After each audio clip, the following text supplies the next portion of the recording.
When my father announced Daniel as the new managing partner of Wilson & Associates at our annual firm gala, I maintained my composure despite the champagne flute nearly slipping from my fingers. 10 years I had dedicated to transforming our struggling family practice into Westridge's premier law firm, while my brother had failed the bar exam twice and only joined 3 years ago because Dad insisted. Before we jump back in, tell us where you're tuning in from, and if this story touches you, make sure you're subscribed, because tomorrow I've saved something extra special for you. As everyone applauded, Daniel smugly raised his glass in my direction. To carrying on the Wilson legacy, he toasted, his voice dripping with unearned confidence. I smiled politely, but later that night in my office, I unlocked the hidden safe behind the bookshelf where I'd been collecting evidence of exactly how my father and brother had been carrying on the family legacy. Embezzling client funds, falsifying billing records, and jeopardizing everything I'd built. They thought making Daniel managing partner would protect them. They had no idea I was about to become their worst nightmare. I remember the exact moment I realized something was wrong at Wilson & Associates. It was a Tuesday afternoon in early autumn, sunlight streaming through the floor-to-ceiling windows of our corner office on the 17th floor. I had just won the Burlington Industries case, a verdict that would bring in 7 figures and cement our reputation as the go-to firm for corporate litigation in Westridge. The courtroom victory had been exhilarating, but something about the celebration afterward felt hollow. "Exceptional work as always, Megan," my father said, his hand resting briefly on my shoulder before moving to pour himself another glass of the expensive scotch reserved for special occasions. "This is exactly why our clients trust Wilson & Associates." Daniel lounged on the leather sofa across from my father's imposing mahogany desk, scrolling through his phone, barely acknowledging the firm's biggest win of the year. He hadn't contributed a single billable hour to the case. "The jury was practically eating out of your hand," Jason Stewart remarked, his pride evident. As the senior partner who had mentored me since I'd joined the firm fresh out of law school, Jason had been the first to recognize my potential, even when my own father seemed blind to it. "It wasn't just me," I replied, habitually deflecting praise. "Lauren prepared an incredible brief, and the whole team—" "Always so modest," my father interrupted with a chuckle that didn't quite reach his eyes. "But we all know who the star," and he raised his glass, "to Megan Wilson, the face of our success." The face, but never the leader. That distinction had always seemed just out of reach. Later that evening, after everyone had gone home, I returned to my office to gather some files. As I passed my father's office, I noticed the door slightly ajar, an unusual occurrence given his obsession with privacy. Voices drifted out. My, father's, and Daniel's, their tones hushed but intense. "We need to move things around before the quarterly audit," my father was saying. "The Harrington Trust alone is raising red flags." "Can't we just use the Mason settlement to cover it temporarily?" Daniel suggested. "No one checks those dormant accounts." "Too risky after that incident with the Richardson funds." Megan nearly caught that one. I froze, my breath catching. The Richardson case had been one of my first major victories 3 years ago. The settlement had seemed oddly diminished when it was finally distributed, but my father had dismissed my concerns about the numbers not adding up. "Litigation costs, Megan. This is why you're the litigator and I handle the firm's finances."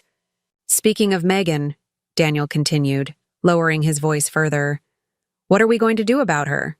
She's starting to ask questions about the billing discrepancies in the Brookfield case." My father's sigh was heavy. "Don't worry about your sister. I've been managing her expectations her entire career.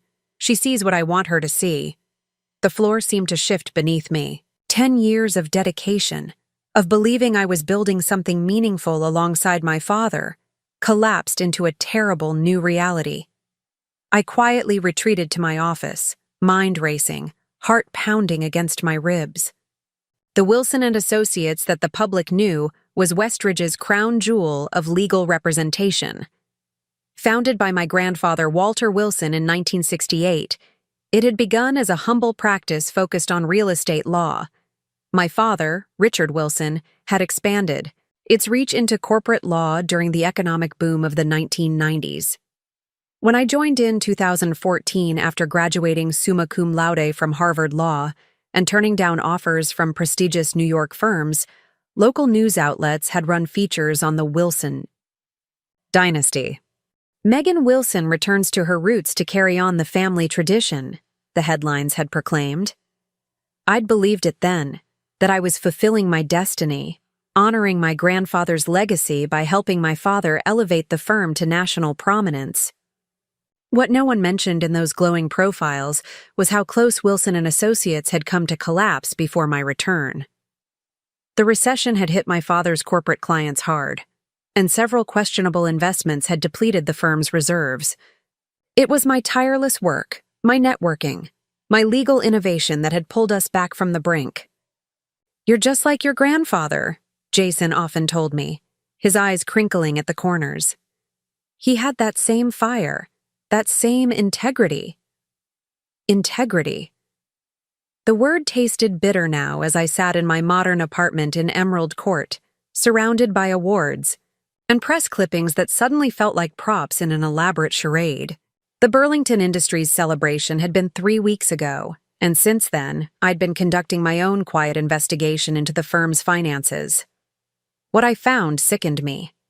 Systematic embezzlement from client trust accounts, padded hours, misappropriated settlement funds. The evidence was carefully hidden but unmistakable once I knew where to look. Most damning was a hidden account in the Cayman Islands with regular deposits coinciding with our major case settlements, accessible only to my father and, more recently, Daniel. I confronted my father on a Sunday morning at the family mansion where I'd grown up. The sprawling Victorian in West Ridge's historic district had always represented stability and tradition to me. Now its manicured perfection seemed like just another facade. He was in his home office, surrounded by dark wood paneling and leather-bound law books that hadn't been opened in years. Technologies change, but the appearance of scholarly wisdom never goes out of style in our profession. "Dad, we need to talk about the firm's finances," I said without preamble. He barely looked up from his laptop. "If this is about your bonus from the Burlington case, the partners' meeting is next week." "It's about the Richardson settlement," I replied, watching his face carefully. "And Brookfield. And at least a dozen other cases where money has disappeared." His fingers stilled on the keyboard. "Disappeared is a strong word, Megan. Embezzled would be more accurate." The silence that followed was deafening. When he finally met my gaze, I didn't recognize the man looking back at me. His eyes were cold, calculating, a stranger wearing my father's face. "You should be careful making accusations you can't substantiate," he said quietly, "especially against family. I have bank records, Dad, transfer authorizations with your signature, discrepancies in client account statements." He closed his laptop and leaned back in his chair. "Always the thorough one. Your mother would have been proud." The mention of my mother, gone 15 years now to cancer, felt like a deliberate wound. "How long?" I asked, fighting to keep my voice steady. "How long have you been stealing from our clients?" "Managing cash flow," he corrected, as if the terminology could sanitize the crime. "It started during the recession. Temporary measures that became necessary for the firm's survival." "And Daniel? When did he become involved?" A thin smile. "Your brother understands practical realities. The law is one thing, Megan. Business is another. It's illegal," I said flatly, "and it violates everything grandfather built this firm to represent. Your grandfather was an idealist who died leaving barely enough to cover his funeral expenses," my father snapped, his composure cracking. "I built Wilson and Associates into what it is today. Me, not him, and certainly not you with your courtroom theatrics and media interviews." The dismissal stung, but I pressed on. I'm going to the ethics committee. This stops now. He studied me for a long moment, then laughed, a sound entirely devoid of humor. No, you won't. Try me. If Wilson and Associates goes down, your reputation goes with it. Every case you've won, every client you've represented, all tainted. Preparing and narrating this story took us a lot of time, so if you are enjoying it, subscribe to our channel. It means a lot to us. Now back to the story. Your precious career would be over. He stood, straightening his custom-tailored shirt with practiced precision. Besides, who do you think the ethics committee will believe? Me, with 30 years of connections throughout the legal community? Or you, the ambitious daughter who's always been resentful of her brother's place in the firm? Daniel has no place in the firm, I retorted. He failed the bar twice before barely passing. He contributes nothing except a willingness to help you steal. Daniel is a Wilson man, my father said, as if that explained everything. He understands legacy. I left the mansion that day with my world fundamentally altered.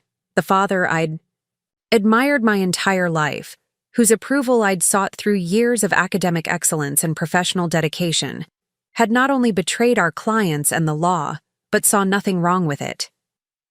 Worse, he'd brought my less capable brother into the scheme while keeping me in the dark, using my reputation and legal skill as the firm's legitimate face. Over the next month, I weighed my options carefully. Going to the authorities would indeed destroy the firm and potentially my career along with it. My father's connections ran deep. Judges, other attorneys, even the district attorney had been a guest at our family's Thanksgiving table last year.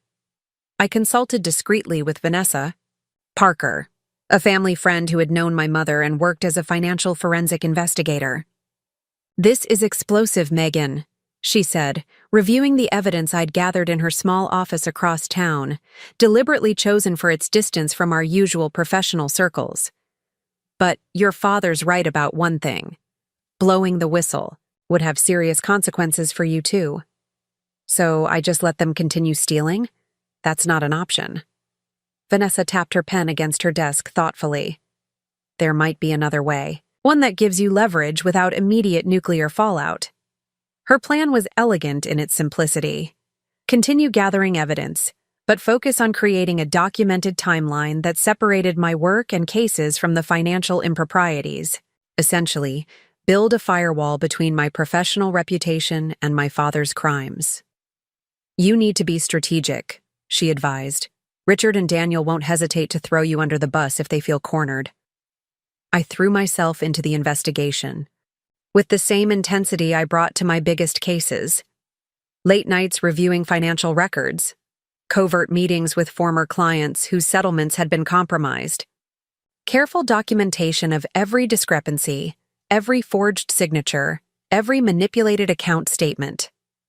Lauren Taylor, my most trusted colleague at the firm, noticed my distraction. "Is everything okay, Megan? You seem elsewhere lately." I considered confiding in her but decided against it. The fewer people involved, the better. "Just focused on the Westbrook merger," I lied. "It's consuming all my mental bandwidth." The annual firm gala was approaching, the most prestigious event on Wilson and Associates' calendar. Clients, judges, and the city's legal elite would all be in attendance. My father had been dropping hints for weeks about a special announcement to be made that evening. "It's going to change the future of the firm," he told me during our weekly lunch, the ritual we'd maintained since my first day at Wilson and Associates. "I think you'll be pleased." I nodded, maintaining the facade of the dutiful daughter while inwardly recoiling at his hypocrisy. 3 days earlier, I'd discovered evidence that he and Daniel had diverted nearly $2 million from the Burlington Industries settlement into their offshore account. The night of the gala arrived with perfect dramatic timing. The venue was the grand ballroom at the Westridge Plaza Hotel, crystal chandeliers casting a warm glow over tables adorned with elaborate floral arrangements in the firm's colors of navy and silver. I wore a black dress that my mother had always said brought out the intensity in my eyes. my hair swept up in an elegant twist. I spotted my father and Daniel near the stage, both in impeccable tuxedos, accepting congratulations and well wishes from the city's power players. My brother's wife, Sophia, resplendent in emerald green, clung to his arm like an accessory. She caught my eye across the room and offered a simpering smile that didn't reach her eyes. Our relationship had been strained since the day Daniel brought her home from their honeymoon in Bali, funded by firm money that should have gone to client restitution. "You look like you could use this," Jason said, appearing at my elbow with a glass of champagne. At 65, he remained as sharp and observant as when he'd first taken me under his wing. "Is it that obvious?" I accepted the glass gratefully. "Only to someone who's known you since you were arguing case law at family dinners." His gaze drifted to my father and brother. "Any hints about Richard's big announcement?" "None that I can decipher," I replied truthfully. The evening progressed, with the usual speeches and recognitions. I accepted an award for the Burlington case with practiced humility, thanking the team and our client representatives. Throughout it all, I maintained the perfect professional smile that had become second nature. Finally, my father took the stage, commanding attention with the easy confidence of a man accustomed to power. "Wilson & Associates has always been more than a law firm," he began, his voice carrying through the ballroom. "It's been a family committed to legal excellence and client service.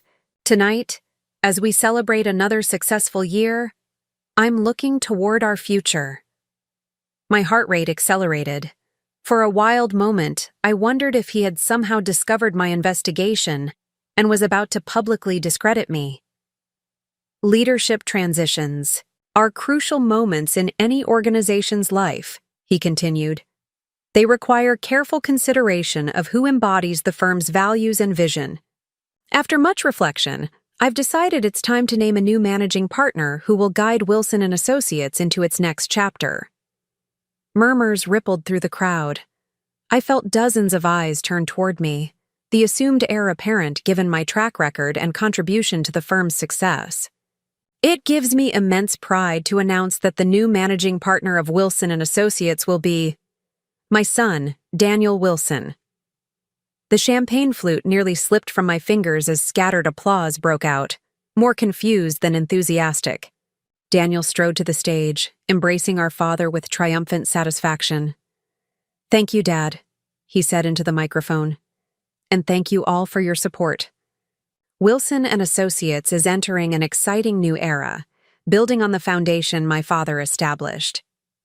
Not a word about our grandfather who founded the firm, not a mention of my contributions that had saved it from collapse. I'd like to especially thank my sister Megan," Daniel continued, finding me in the crowd with a smug smile. "Her courtroom successes have been invaluable. She'll continue to serve our clients as head of litigation while I focus on the firm's broader strategic direction." A demotion packaged as a compliment. I raised my glass in acknowledgement, my face a mask of professional dignity while inside. Something hardened into cold resolve.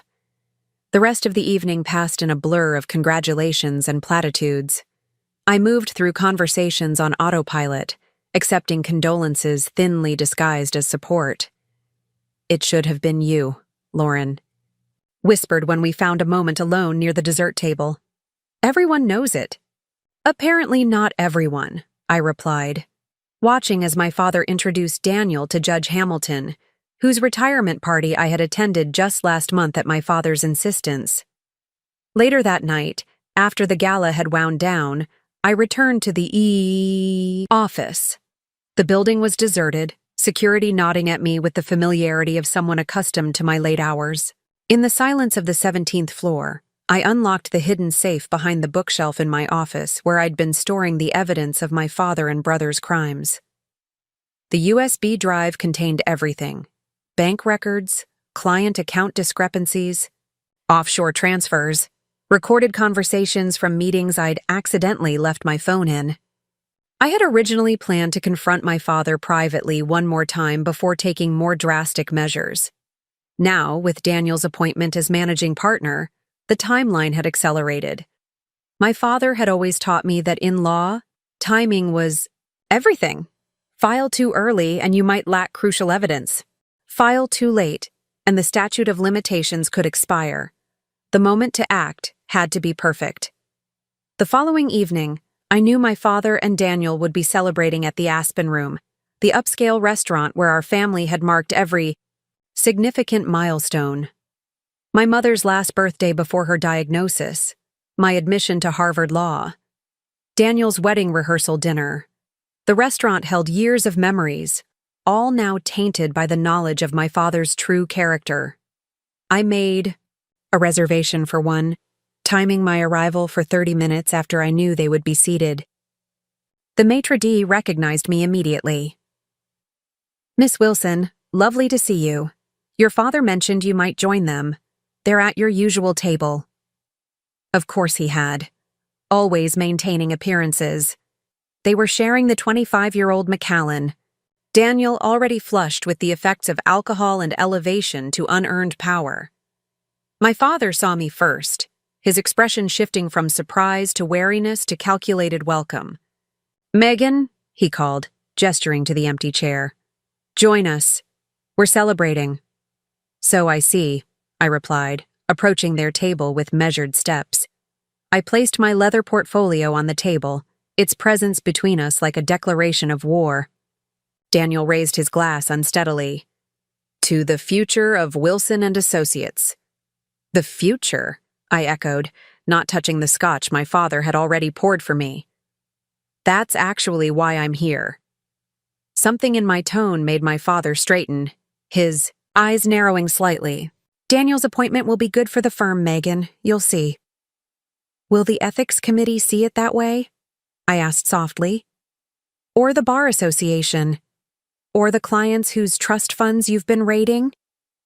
The color drained from Daniel's face. My father remained impassive, though I caught the slight tightening of his grip on his glass. "Keep your voice down."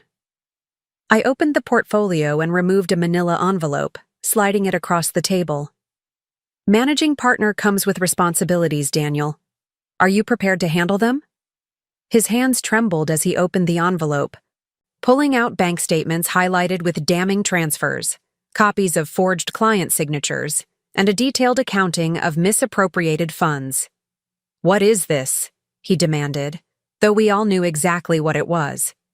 "Insurance," I replied, calmly, "or evidence, depending on what happens next." My father's voice was dangerously low. "If you think you can threaten us—" "Not a threat, Dad, a choice." I leaned forward. "Daniel resigns as managing partner, citing personal reasons. You announce your retirement, effective immediately. The firm transitions to new leadership with a complete financial audit and full restitution to all affected clients. And if we refuse this generous offer?" My father's tone was icy. I removed a second envelope from the portfolio. "Then tomorrow morning, these documents go to the district attorney, the bar association, and every client on this list of affected accounts." Daniel looked to our father in panic. "We can't let her—" "She's bluffing," my father cut in.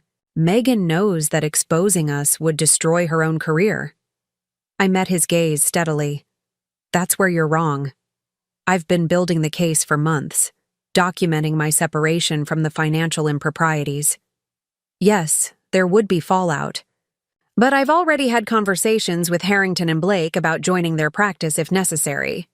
The mention of our main competitor was a calculated blow. My father's expression hardened. "You would betray your family for your own ambition?" The hypocrisy was breathtaking.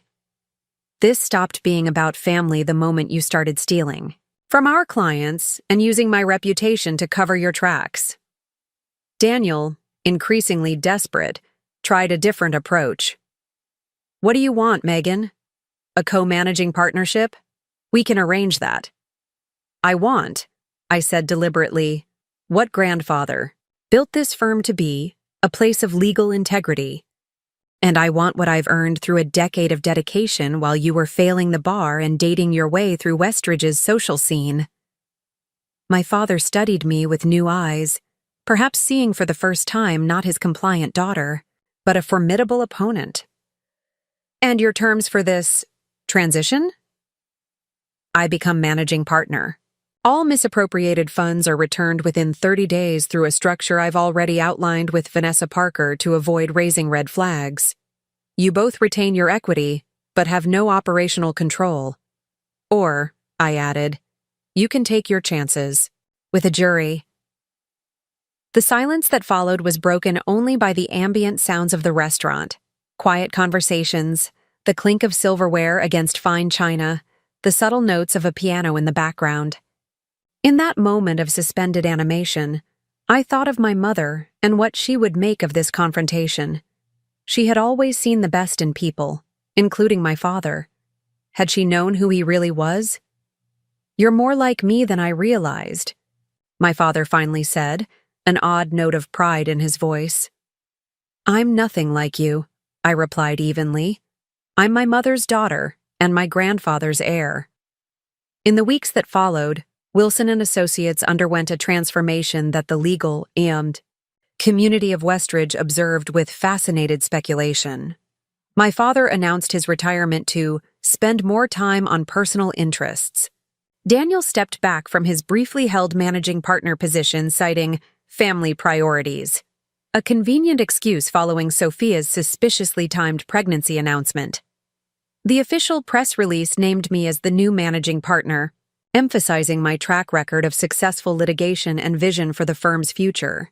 A financial restructuring was framed as modernization and preparation for expansion. Behind the scenes, the reality was more complex. Vanessa Parker oversaw the quiet restoration of misappropriated funds, disguised as accounting corrections and investment returns.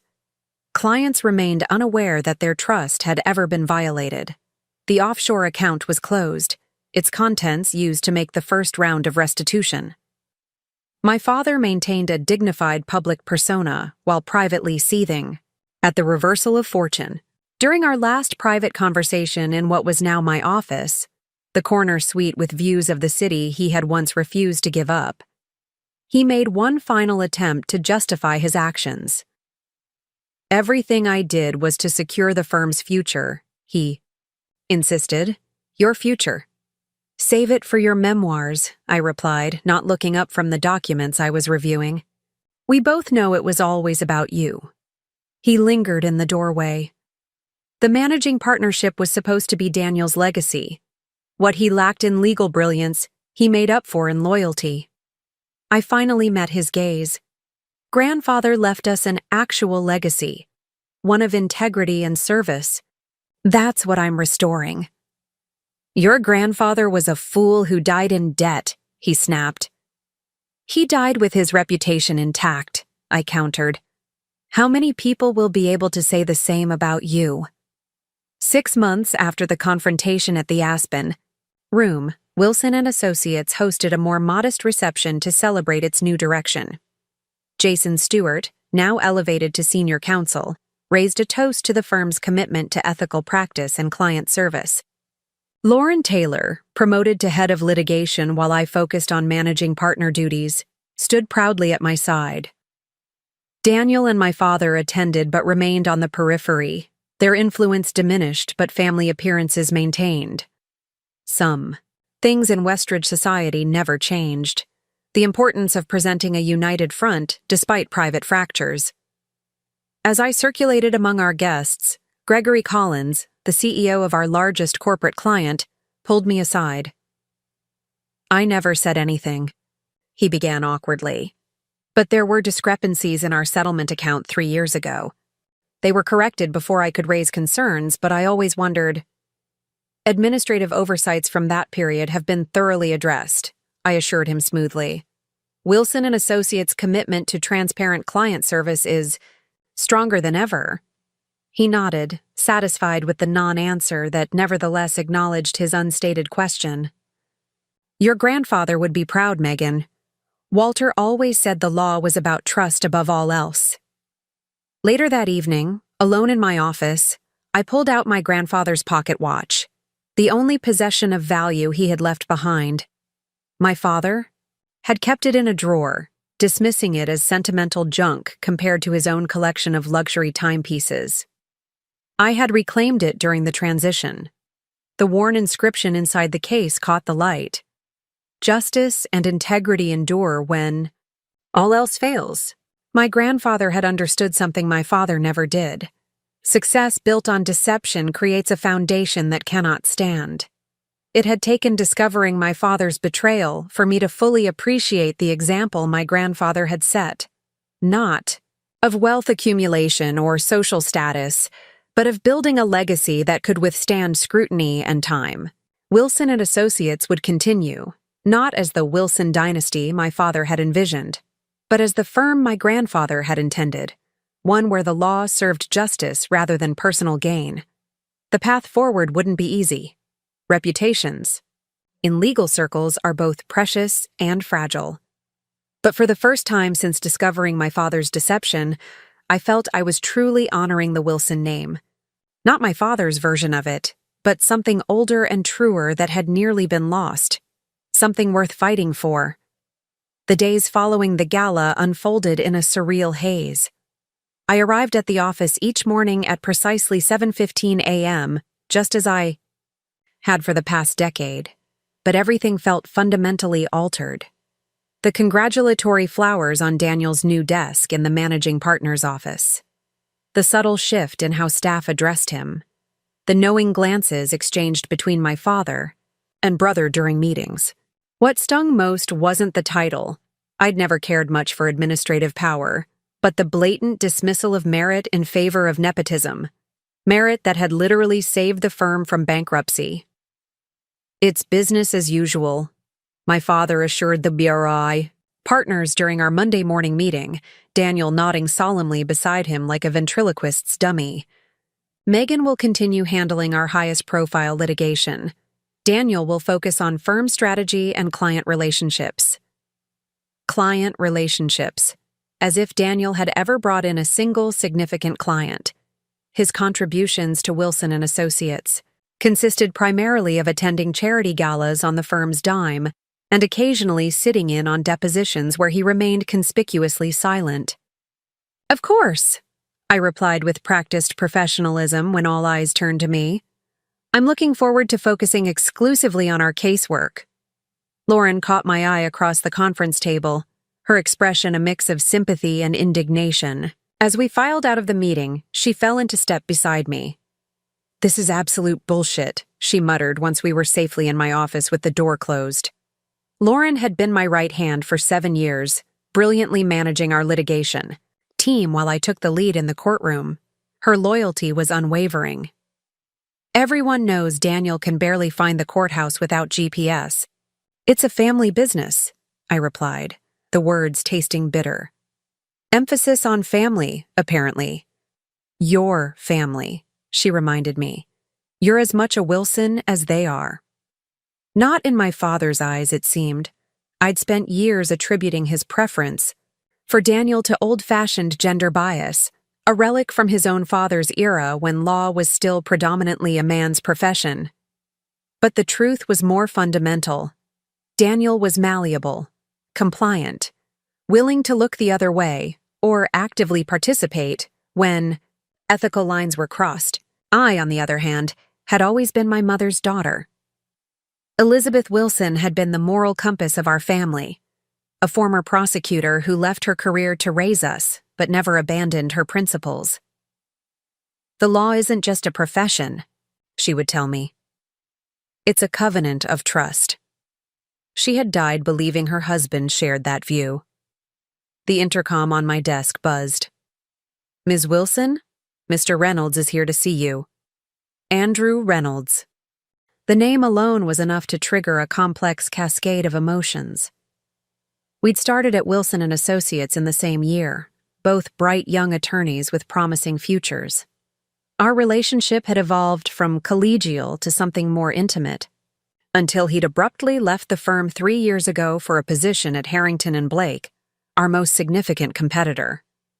The professional betrayal had been complicated by the personal one. "Send him in," I instructed, straightening papers on my desk to hide my surprise. Andrew hadn't set foot in these offices since his departure. He entered with the same confident stride I remembered, impeccably dressed in a charcoal suit that complemented his athletic frame. At 36, Andrew looked even more polished than when we'd been together. Success agreed with him. "Megan," he said, his voice warmer than I'd expected. "Thank you for seeing me without an appointment." "Professional courtesy," I replied, with deliberate neutrality. "What can Wilson and Associates do for Harrington and Blake today?" He smiled, recognizing the deflection. "Actually, this isn't about either firm. May I?" He gestured to the chair across from my desk. I nodded, curiosity overcoming my initial wariness. "I wanted to congratulate you in person," he said once seated. "The Burlington Industries verdict was exceptional work." "Thank you," I replied, genuinely surprised by the gesture. "It was a complicated case." "I followed the trial coverage. Your cross-examination of their expert witness was masterful." I allowed myself a small smile. The expert in question, a renowned economist who'd testified in dozens of similar cases, had walked into my carefully constructed trap, contradicting his own prior testimony and ultimately undermining the defense's entire position. "Was that the only reason for your visit, to compliment opposing counsel?" Andrew leaned forward slightly, his expression growing more serious. "I also wanted to say that I was surprised to hear about the managing partner announcement. Everyone in the legal community expected it would be you." The sincere disappointment in his voice caught me off guard. After all this time, he still knew exactly how to disarm me. "Family dynasties have their own succession plans," I replied, aiming for diplomatic but landing closer to resigned. "That's not the Richard Wilson I knew," Andrew said, studying me carefully. "He always seemed meritocracy-driven, especially with his own children. He was harder on you than anyone." If only Andrew knew how right he was, and how wrong. My father's exacting standards had been a performance, establishing plausible deniability while he operated in ethical gray areas, behind the scenes. "People change," I said simply. Andrew nodded slowly. "They do." Which brings me to the actual reason for my visit. He reached into his suit jacket and removed a business card, placing it carefully on my desk. "I've been authorized to have a conversation with you about your future." I glanced at the card, Andrew Reynolds, senior partner, Harrington and Blake, then back at him, one eyebrow raised. "Are you attempting to poach me, Andrew?" "I prefer to think of it as recognizing an opportunity for mutual benefit," he replied with the hint of a smile. "Harrington and Blake is expanding our corporate litigation division. We need someone with your expertise and track record." The audacity was breathtaking. "You're asking me to leave my family's firm? The practice my grandfather founded?" "I'm offering you the recognition your family just denied you," he countered. "Senior partner status, your own team, compensation that I guarantee exceeds your current arrangement." I leaned back in my chair, studying him with new interest. "And what does Marcus Bennett think of this recruitment effort?" Bennett was the managing partner at Harrington and Blake, known for his ruthless approach to business and his long-standing rivalry with my father. "It was his idea," Andrew admitted, "but I volunteered for the assignment." Of course he had. Andrew had always enjoyed being at the center of delicate negotiations. 3 years ago, when he'd announced his departure from Wilson and Associates, he'd framed it as an opportunity too good to refuse. Only later did I learn he'd been actively courted for months before making his decision, all while we were still involved personally. "This feels a bit like déjà vu," I observed coolly. "You, leaving for greener pastures. Only this time you're extending an invitation." He had the grace to look momentarily discomfited. "Fair point. My departure wasn't handled well on a personal level. I've regretted that. But not professionally?" "Professionally, it was the right move." His candor was refreshing at least. "And it could be for you too, Megan, especially now." I tapped my fingers against the arm of my chair, considering him and his offer. 3 days ago, I might have dismissed the suggestion outright. My loyalty to Wilson and Associates had been absolute, despite my growing awareness of my father's preference for Daniel. But that was before I'd overheard their conversation about financial improprieties. Before I'd begun my own investigation, and discovered just how deep the ethical violations went. Andrew's offer presented an intriguing alternative to my current dilemma. Instead of fighting to expose my father and brother's misdeeds from within, potentially destroying the firm and my own reputation in the process, I could simply walk away. Start fresh at a rival firm, maintaining my professional standing while leaving the Wilson men to their inevitable downfall. It was tempting, seductively simple. "I appreciate the offer," I said finally, "but I need time to consider." He nodded, seemingly unsurprised. "Of course, this isn't a decision to make lightly." Andrew stood, buttoning his jacket with practiced ease. "The offer will remain open. Marcus authorized me to be quite flexible on terms." I rose as well, maintaining the professional formality that now defined our interactions. "I'll be in touch."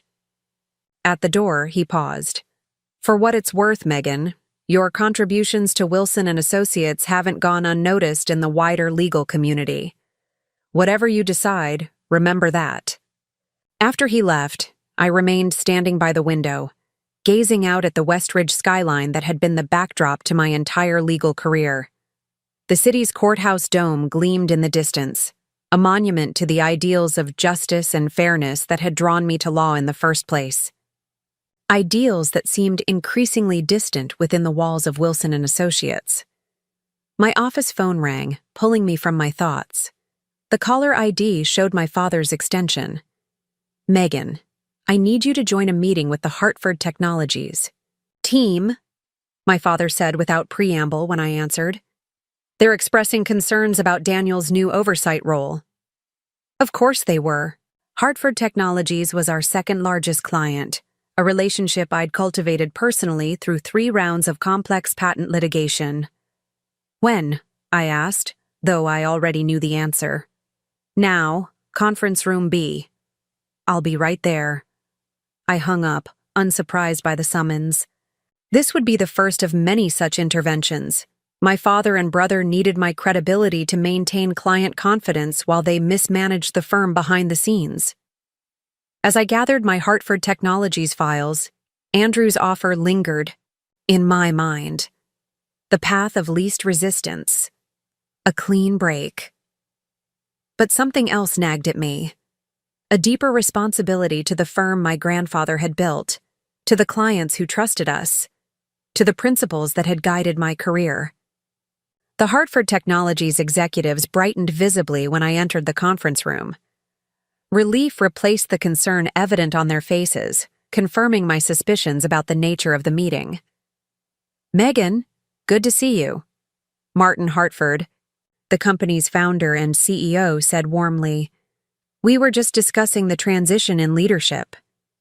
My father stood at the head of the table, Daniel awkwardly positioned at his right hand. I was explaining that Megan will continue handling all aspects of Hartford's legal matters personally, my father said smoothly. "The management change won't affect your service quality." I smiled professionally, taking the seat across from Martin. "Absolutely.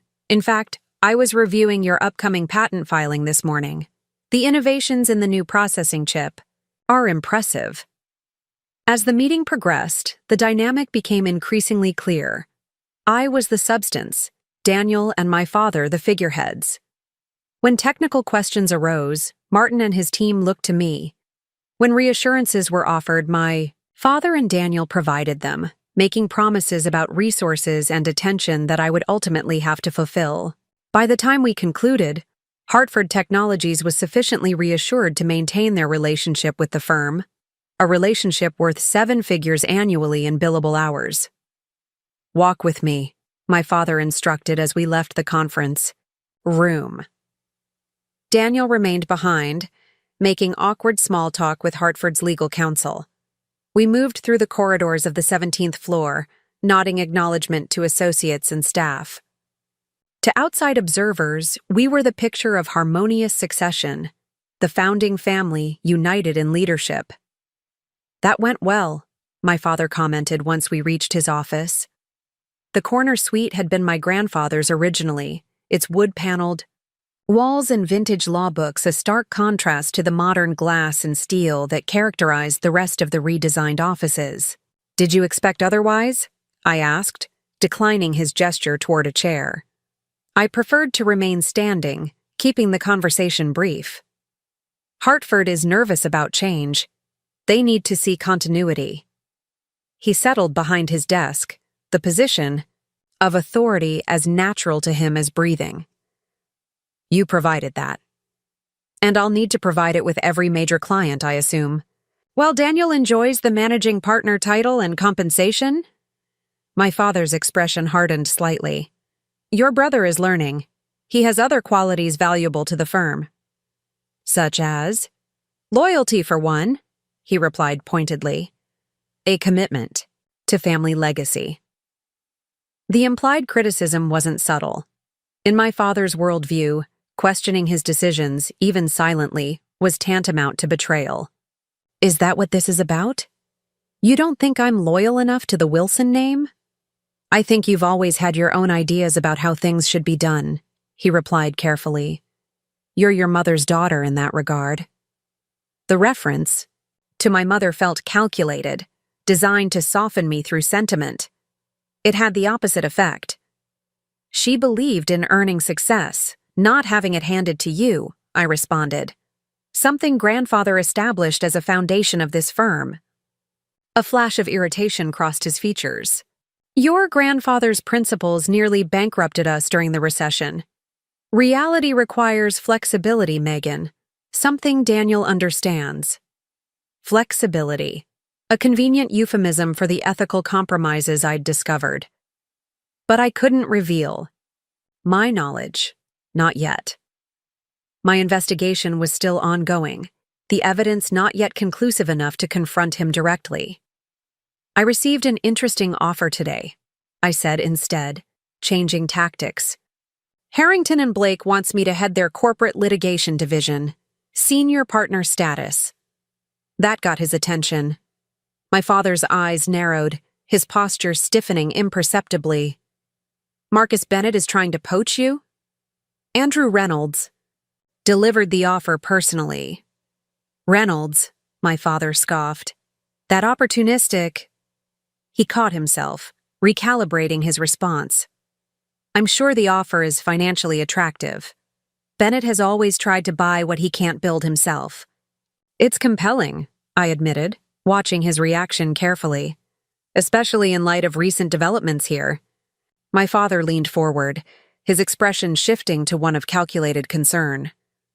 "Megan, I know the managing partner decision was disappointing, but your role here is crucial. Your grandfather's legacy. Is that what this is still about?" I interrupted. "Grandfather's legacy?" "Of course," he replied, though something in his eyes suggested otherwise. "Wilson and Associates is a family institution. Your departure would be problematic." Problematic indeed. Without my reputation and case management, clients like Hartford Technologies would likely follow me to Harrington and Blake. The firm's precarious financial position, the true extent of which I was still uncovering, would become untenable. "I haven't made a decision," I said, moving toward the door, "but I'm considering my options." "Don't make a hasty choice based on wounded pride," my father cautioned, his tone carrying a hint of warning beneath the paternal concern. "Family is forever, Megan. Career moves have consequences." The implicit threat wasn't lost on me. If I left for a competitor, the gloves would come off. The professional courtesy extended to family would evaporate, and Richard Wilson could be a formidable enemy in Westridge's close-knit legal community. "I'll keep that in mind," I replied neutrally, leaving his office with deliberate calm. Back in my own space, I closed the door and leaned against it, processing the conversation. My father's reaction to the Harrington and Blake offer had been revealing. He was concerned, not just about losing a valuable partner, but about what I might take with me. Knowledge, clients, possibly even evidence of wrongdoing. The situation was evolving rapidly, forcing me to accelerate my timeline. If I was going to fully understand the extent of the financial improprieties before making any decisions, I needed access to records that were currently beyond my reach. Records kept in the managing partner's private files, now Daniel's domain. I returned to my desk and dialed Lauren's extension. "Are you free tonight? I could use your help with something delicate." "I'll cancel my plans," she replied without hesitation. "Your office or mine?" "Neither. The file room, after hours." 9 o'clock. The firm's physical records were maintained in a secure room on the 16th floor, a vestige of pre-digital legal practice that my father insisted on maintaining despite the cost and space requirements. "Never trust everything to computers," he'd always said. "Paper leaves a trail you can control." That control was precisely what I was counting on. While most of the firm's current cases were digitized, financial records, particularly those related to client trust accounts, were still documented in physical ledgers maintained by my father's longtime bookkeeper, Gloria Raymond. A dedicated employee who happened to have a standing weekly dinner with her sister on Tuesday evenings, leaving the file room unattended after normal business hours. Lauren was waiting when I arrived, her expression curious but resolute. "Want to tell me what we're looking for?" I hesitated, weighing how much to reveal. Lauren had been my trusted colleague for years, but involving her in what might constitute an investigation of firm partners carried risks, to her career as much as to mine. "Discrepancies," I said finally. "In the client trust accounts." Her eyebrows rose. "Accounting errors? Let's call them irregularities for now." Understanding dawned in her eyes. "Serious irregularities?" I nodded, appreciating her quick comprehension. "Potentially, but I need proof before I can determine next steps." "And this relates to the management change?" Her perception had always been one of her greatest assets. "It might," I acknowledged. "Are you comfortable with this?" "I'd understand if you preferred to maintain deniability." Lauren straightened, her expression resolute. "I'm your deputy, Megan. Where you go, I go." The loyalty brought a lump to my throat. In a professional world built on strategic alliances and calculated risks, genuine loyalty was rare and precious. "Then let's get started," I said, using my security pass to access the file room. "We're looking for the Burlington Industries settlement records, specifically fund disbursements." We worked methodically through file cabinets, cross-referencing ledger entries with bank statements and settlement documentation. The Burlington case had resulted in a $12.7 million settlement, funds that should have been distributed according to a specific protocol, attorney fees to the firm, structured payments to the client, established reserves for potential appeals. "Here's something," Lauren said after nearly an hour of searching. "The initial deposit record shows the full settlement amount entering the trust account, but the subsequent disbursement to Burlington is short by almost $2 million. My heart sank. It was worse than I'd suspected. "Are there any supplemental disbursements? Sometimes larger settlements are distributed in phases for tax purposes." Lauren flipped through additional pages, shaking her head. "Nothing documented here. According to this, Burlington received $2.1 million less than the settlement specified, but signed off on the distribution as if it were correct. Who signed the client acknowledgement?" "Gregory Simmons, their CFO." I frowned. "That doesn't make sense. Simmons is meticulous. He would have noticed a discrepancy that large." We dug deeper, reviewing the signature pages more carefully. The authorization appeared to bear Simmons's signature, but something about it nagged at me. I pulled out my phone, searching through emails until I found an earlier communication from Simmons with his signature on a contract amendment. "Look at these side by side," I instructed Lauren, placing the phone next to the distribution document. Notice anything? She studied both signatures carefully. They're similar, but the pressure points are different. And the terminal stroke? On the S curves upward in the email, but downward on this form. Exactly. The implications were staggering. Not just embezzlement from client funds, but forgery of client signatures to conceal the theft. We need to check other major settlements: Richardson, Brookfield, Westmore Industries. The pattern repeated with disturbing consistency. Settlements received in full, disbursements short by significant amounts, client signatures that didn't quite match authenticated versions. The total missing from just the files we reviewed exceeded $5.3 million over a 3-year period. Megan, Lauren said quietly as we carefully returned the files to their original locations. This is criminal activity, not just ethics violations. I know. The weight of the discovery pressed down on me like a physical force. This wasn't just my father bending rules or cutting corners. This was systematic fraud that could result in criminal charges, disbarment, and the complete destruction of Wilson and Associates. What are you going to do?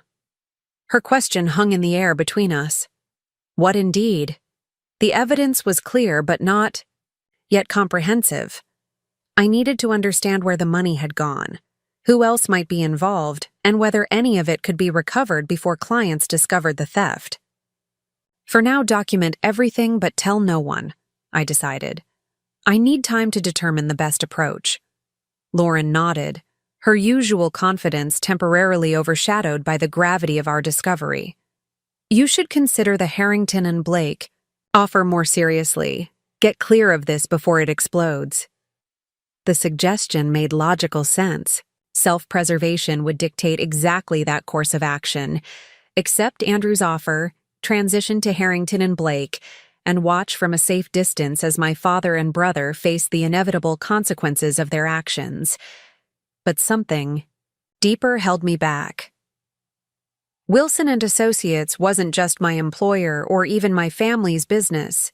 It represented my grandfather's legacy, my own professional identity, and the livelihoods of dozens of employees who had no knowledge of the fraud being committed by the firm's leadership.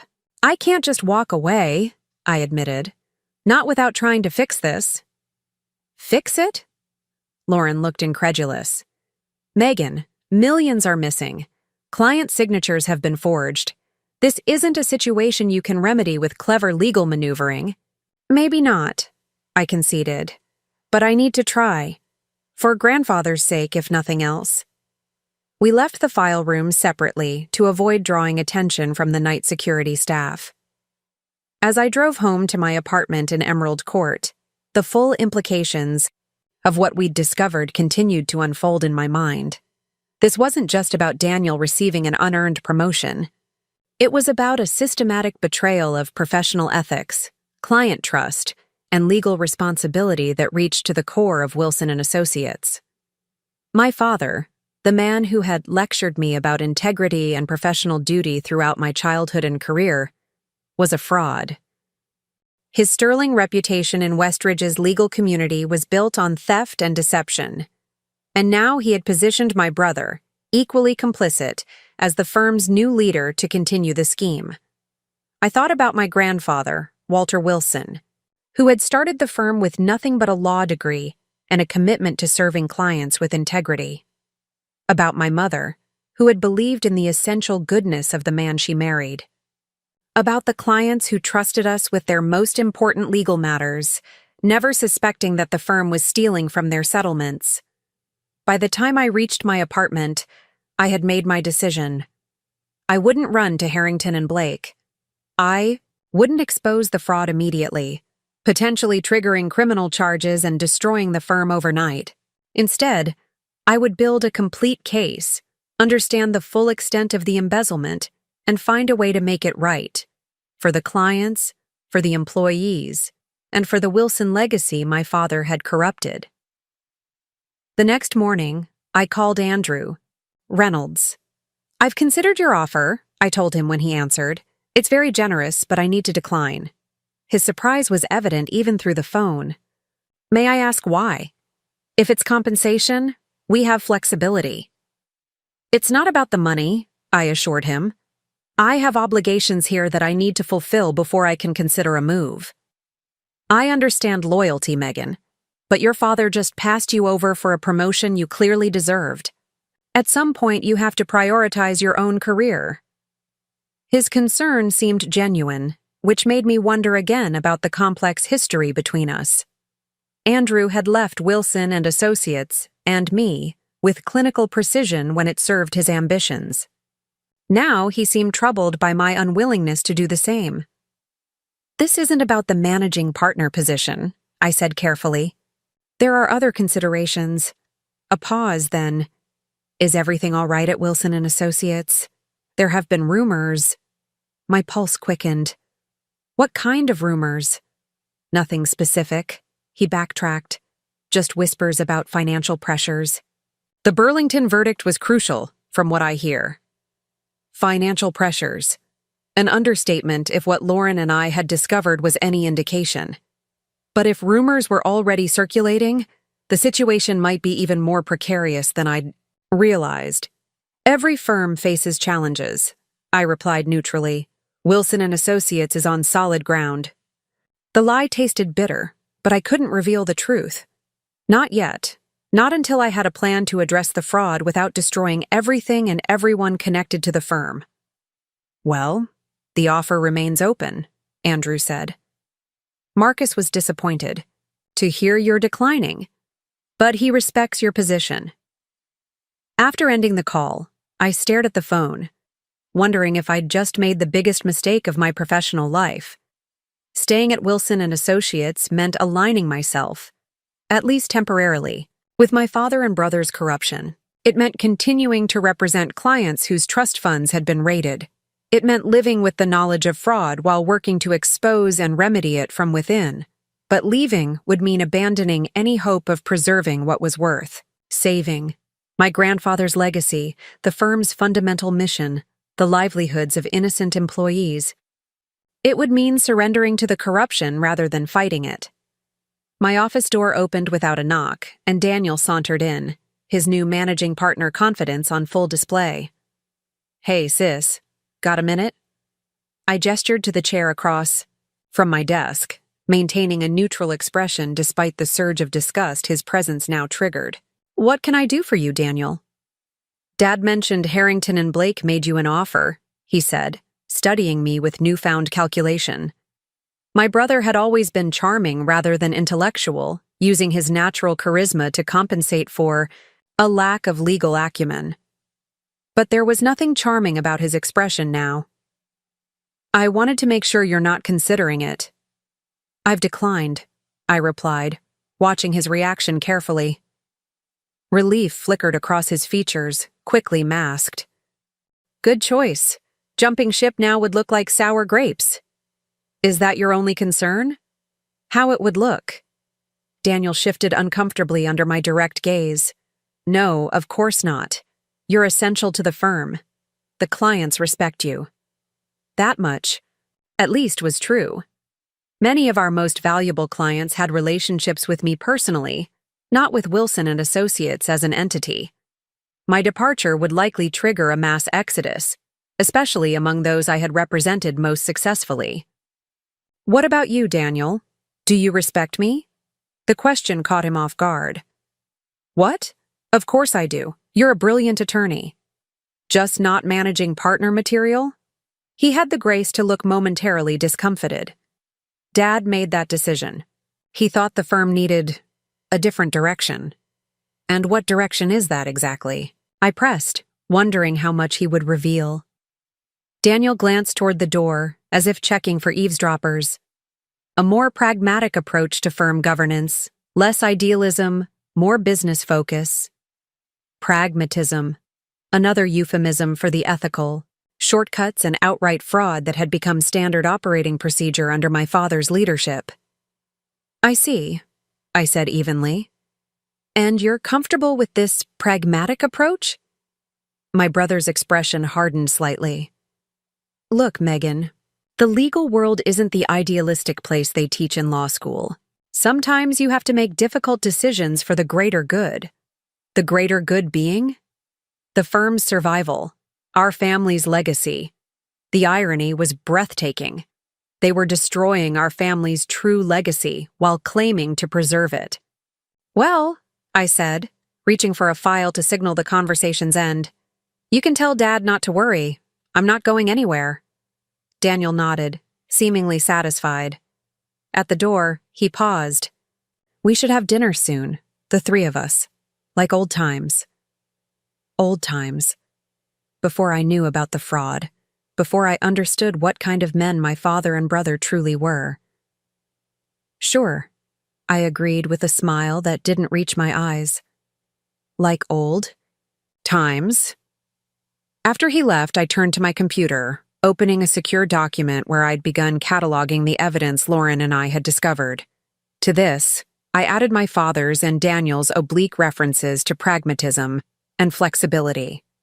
The picture emerging was worse than I'd initially feared. This wasn't a recent development or a temporary ethical lapse during financial hardship. This was a systematic approach to legal practice that prioritized profit over professional responsibility, partner enrichment over client service. And I was now firmly in the middle of it, walking a precarious line between complicity and investigation. Every day I remained silent about what I knew made me potentially culpable. But exposing the fraud prematurely would destroy the firm, hurt innocent employees, and leave clients without recourse to recover their stolen funds. I needed more information, more evidence, and above all, a strategy that would allow me to make things right without becoming collateral damage in the inevitable fallout. The path forward was unclear, but one thing was certain. The Wilson legacy was in my hands now, for better or worse, and I would not let it end in disgrace. The next phase of my investigation required a more strategic approach. With Daniel installed, as managing partner and my father watching my every move with new suspicion, I couldn't continue accessing firm records directly without raising alarms. I needed an ally with unrestricted access to the financial systems, someone both competent and discreet. Gloria Raymond, the firm's longtime bookkeeper, was the obvious choice. At 62, Gloria had been with Wilson and Associates since my grandfather's days. She maintained the physical ledgers, processed client disbursements, and managed the firm's banking relationships with meticulous attention to detail. If anyone knew where the money had gone, it would be Gloria. Approaching her carried significant risks. If she was complicit in the fraud, my investigation would be exposed immediately. If she was innocent but loyal to my father, she might feel obligated to report my questions. I needed to test the waters carefully. I invited Gloria to lunch at a small cafe several blocks from the office, far enough to ensure privacy, but not so unusual as to raise suspicions. She arrived precisely on time, her salt and pepper hair pulled back in its customary neat bun, reading glasses hanging from a chain around her neck. "This is a pleasant surprise," she said as we were seated. "You haven't invited me to lunch since you passed the bar exam." I smiled at the memory.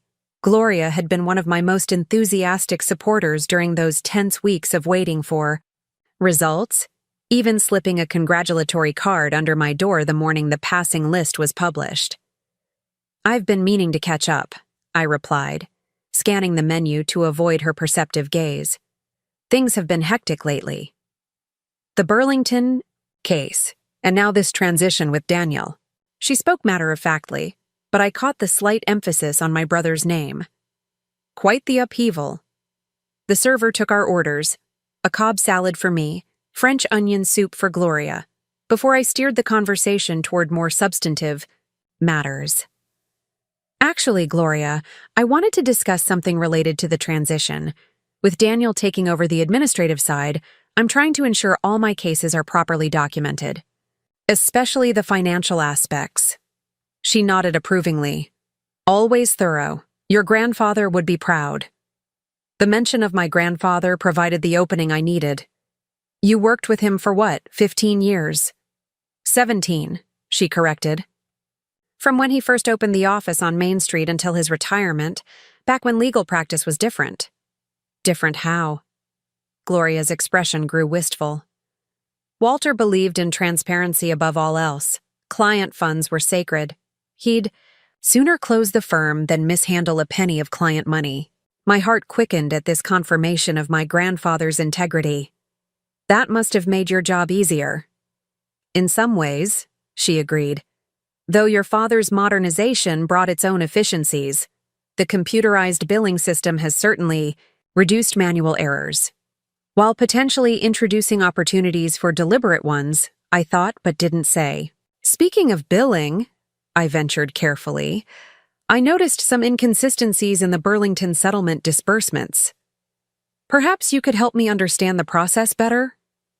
Gloria's fork paused halfway to her mouth, her expression shifting, subtly. What kind of inconsistencies? I kept my tone casual, though my pulse was racing. Just some discrepancies between the expected distribution amounts and what appears in the client receipt documentation. Probably just a filing error. She placed her fork down deliberately, her eyes meeting mine with surprising intensity. Ms. Wilson, Megan, if there are discrepancies in client disbursements, that's not a filing error. That's a serious matter. The stark statement hung between us. I had my answer. Gloria was not complicit. Her concern was too genuine. Her reaction, too immediate for someone involved in the scheme. I thought so too, I admitted, lowering my voice. But when I mentioned it to my father, he dismissed it as routine adjustments. Gloria's lips pressed into a thin line. There's nothing routine about adjusting client disbursements without proper documentation and authorization.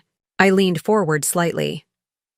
Gloria, how much access do you have to the trust account records? She hesitated, clearly weighing her response carefully. I process the deposits and record the disbursements, but final authorizations come from the managing partner. Your father has always insisted on that control point. And now, Daniel. Gloria's expression spoke volumes. Yes, though I've noticed irregularities in the authorization patterns over the past few years. What kind of irregularities? She glanced around the cafe before answering, though no one was seated near us. Transfers to accounts I'm not familiar with. Settlement distributions that don't match the documented agreements. Client signatures that look questionable. My suspicions confirmed, I made a decision to trust Gloria completely. I've been looking into these discrepancies. What I've found suggests systematic misappropriation of client funds. Rather than appearing shocked, Gloria nodded slowly.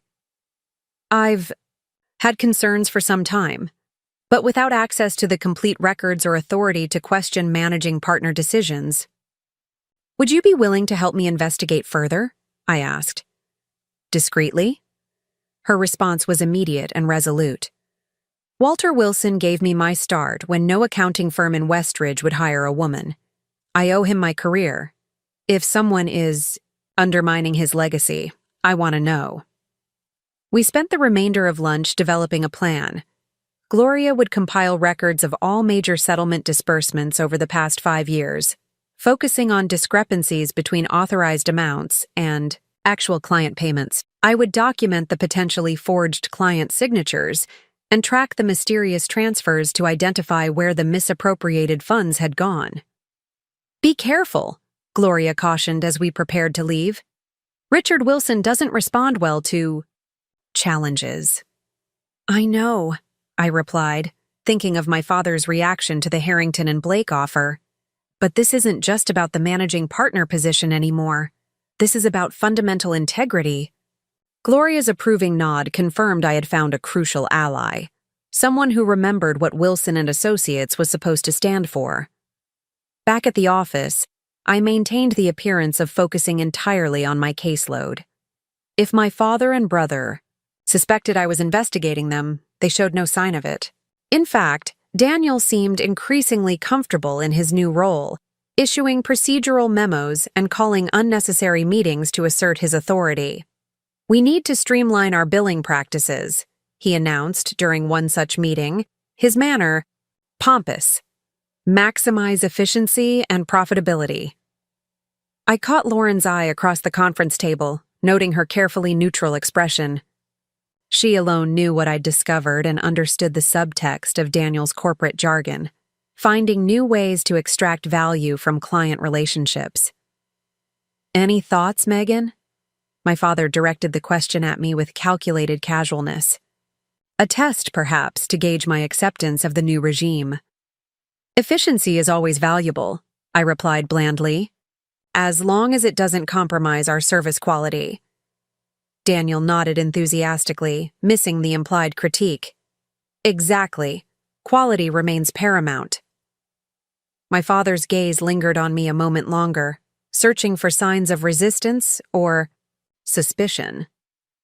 I maintained an expression of professional interest, though inwardly I was cataloging every statement for future reference. Each meeting, each memo, each policy change could potentially provide evidence of their intent to continue and even expand the fraudulent practices.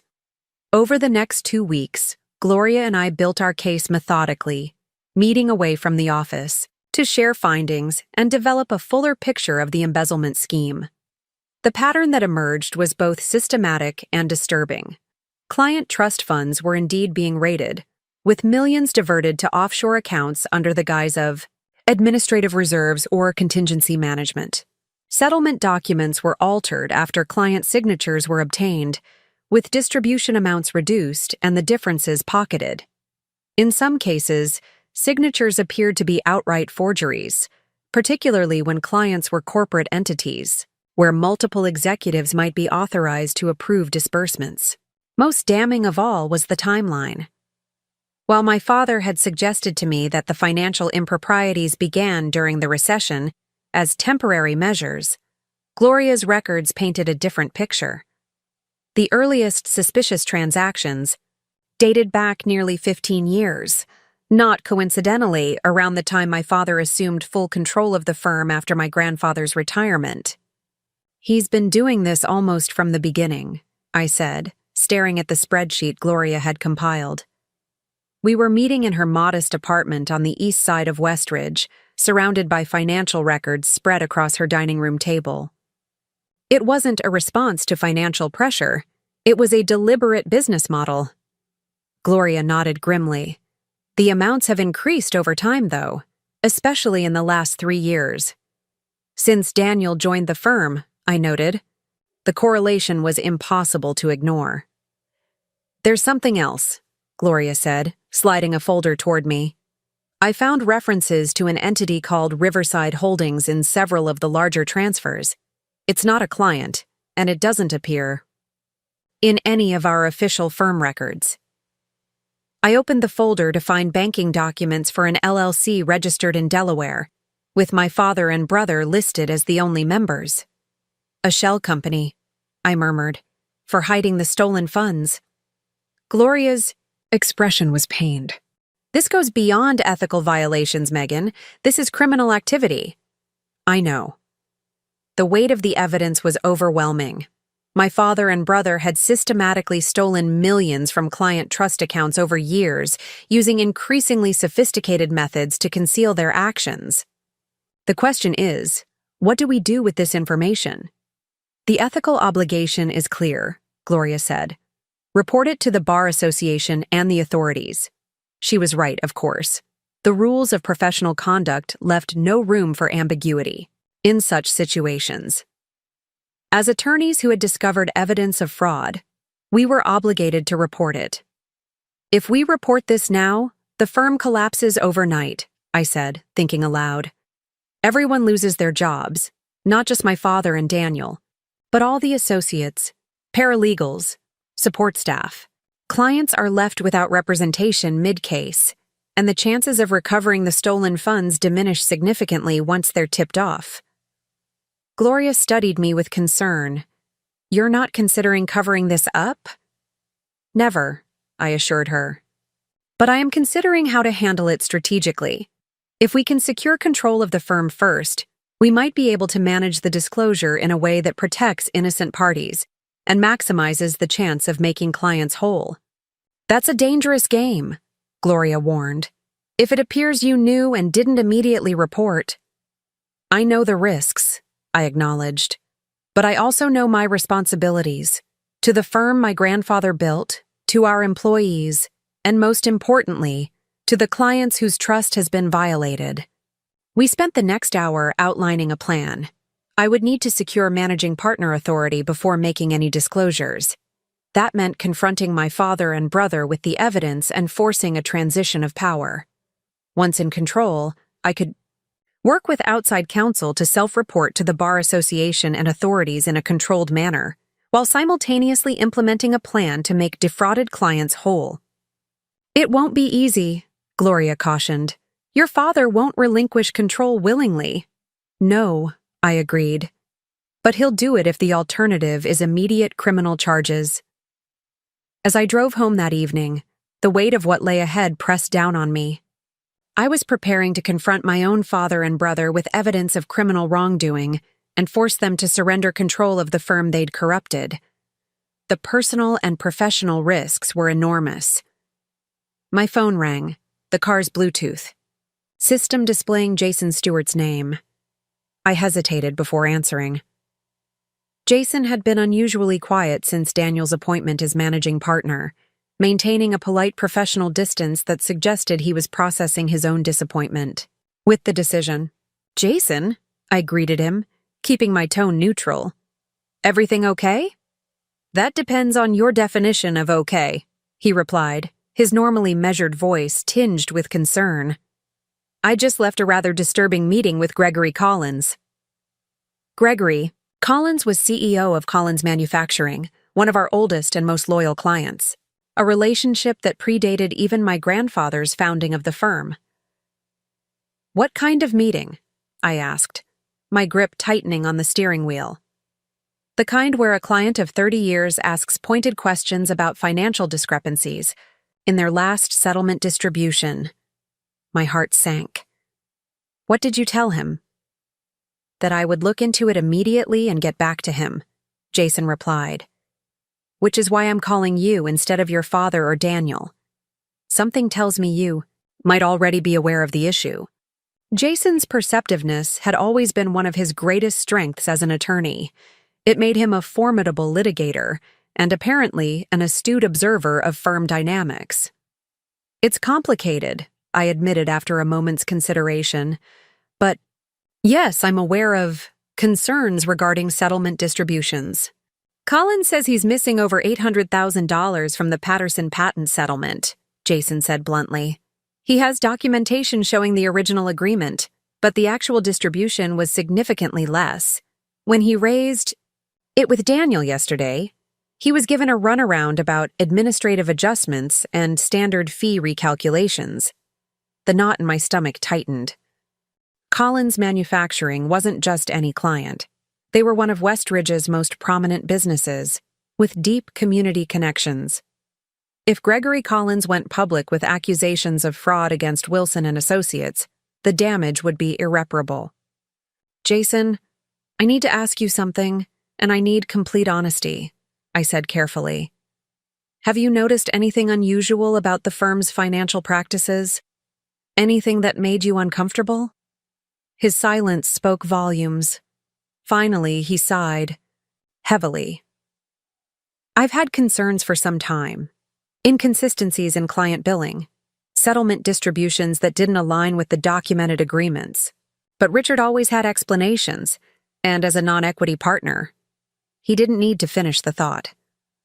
As a non-equity partner, Jason had limited access to the firm's financial operations and even less authority to question managing partner decisions. I'm looking into it, I told him, making a split-second decision to bring Jason into my confidence. In fact, I've been gathering evidence for weeks. What I've found suggests systematic misappropriation of client funds by my father, and more recently Daniel. His sharp intake of breath was audible over the car speakers. That's a serious accusation, Megan. I know. And I have the documentation to support it. Another long pause. What are you planning to do? Address it, I said simply. But I need to do it in a way that protects the firm, the employees, and most importantly, the clients. If you're willing, I could use your help. Of course, Jason replied without hesitation. Whatever you need. His immediate support brought unexpected tears to my eyes. In the midst of discovering my father and brother's betrayal, the loyalty of colleagues like Jason and Lauren provided a crucial reminder that not everything at Wilson & Associates was corrupted. Thank you, I said, my voice steadier than I felt. Can you meet me at my apartment tonight? Around 8? I'll explain everything then. After ending the call, I took a detour from my usual route home, driving instead to the oldest part of Westridge, where stately Victorian homes lined maple-shaded streets. My grandfather's house, modest compared to its neighbors but immaculately maintained, stood on the corner of Elm and 4th, its wraparound porch and gabled roof unchanged since my childhood visits. After my grandfather's death, the house had passed to my mother, and after her death, to me. Rather than selling it, I'd maintained it as a rental property, carefully selecting tenants who would respect its history. The current occupants, a young professor and his family, were away on sabbatical, leaving the house temporarily vacant. I parked in the driveway and used my key to enter through the side door, breathing in the familiar scent of lemon polish and old wood. While the furnishings were different now, the bones of the house remained the same. The carved banister my grandfather had restored himself, the stained glass transom above the front door, the built-in bookshelves in what had been his home office. I made my way to that office, now converted to a guest bedroom but still retaining the original mahogany paneling and window seat. Kneeling beside the window, I ran my fingers along the edge of the paneling until I found the nearly invisible seam. Pressing gently, I felt the hidden compartment release, a secret my grandfather had shown me during one of our last visits before his death. Every lawyer needs a secure place for sensitive documents, he'd told me, demonstrating how to access the hidden space built into the wall, especially when those documents might be controversial. Inside the compartment, I found what I was looking for, a small fireproof box with a combination lock. The combination, my mother's birthday, opened it easily, revealing a collection of documents my grandfather had preserved. Most were family papers, birth certificates, his original law license, my parents' marriage certificate. But beneath, these personal items lay a sealed envelope with my name written in my grandfather's distinctive handwriting. I had discovered the envelope years ago but had never opened it, respecting the notation beneath my name. To be opened only when necessary. Something about the gravity of my current situation suggested that moment had arrived. Breaking the seal, I removed several typed pages and a handwritten letter addressed to me. Megan, if you're reading this, you've encountered a situation at Wilson & Associates that has forced you to question its fundamental integrity. I created this secure space and left these documents hoping they would never be needed, but preparing for the possibility that they might. Your father and I disagreed fundamentally about the practice of law. While he is a skilled attorney, his vision for the firm prioritizes profit over principle in ways I could never accept. During my final years as founding partner, I became aware of concerning patterns in his handling of client funds. Without concrete proof, I could not make accusations, but my suspicions were strong enough that I implemented safeguards and documented my concerns. The enclosed documents detail financial irregularities I observed, along with correspondence between myself and the Bar Association regarding appropriate client fund management. Most importantly, you'll find the original partnership agreement establishing Wilson & Associates, with provisions regarding ethical violations that your father may have chosen to ignore in subsequent revisions. If you need these materials, I trust you to use them wisely and in service of the principles upon which I built this firm: integrity, client service, and justice. With love and confidence, your grandfather, Walter Wilson. I sat back on my heels, the letter trembling slightly in my hands. My grandfather had known, or at least suspected, that my father's ethical compass was compromised. He had prepared for this very scenario, arming me with information that might prove crucial in the coming confrontation. The original partnership agreement was particularly significant.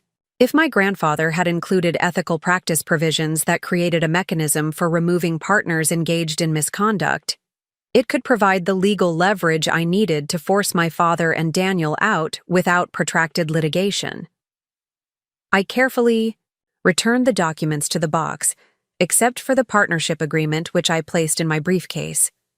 The confrontation that loomed would be difficult enough on a personal level. Having legal authority on my side would be essential. Back in my car, I called Lauren. Change of plans.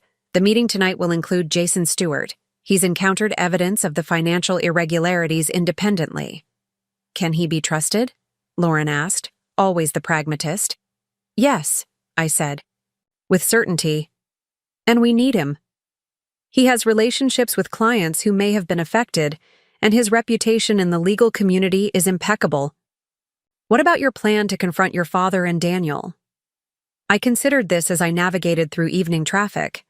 We need to accelerate the timeline. A client has already questioned discrepancies directly. If word spreads, we'll lose the advantage of controlling the narrative. Tomorrow, then? Lauren sounded concerned but resolute. Yes. After we meet with Jason tonight and finalize our strategy, we'll confront them first thing tomorrow morning. The pieces were falling into place, though not according to my original, more measured timeline. Gregory Collins's discovery of the discrepancies had forced my hand. While part of me felt unprepared for the confrontation to come, another part recognized that the time for careful preparation was running out. The fraud had continued too long already.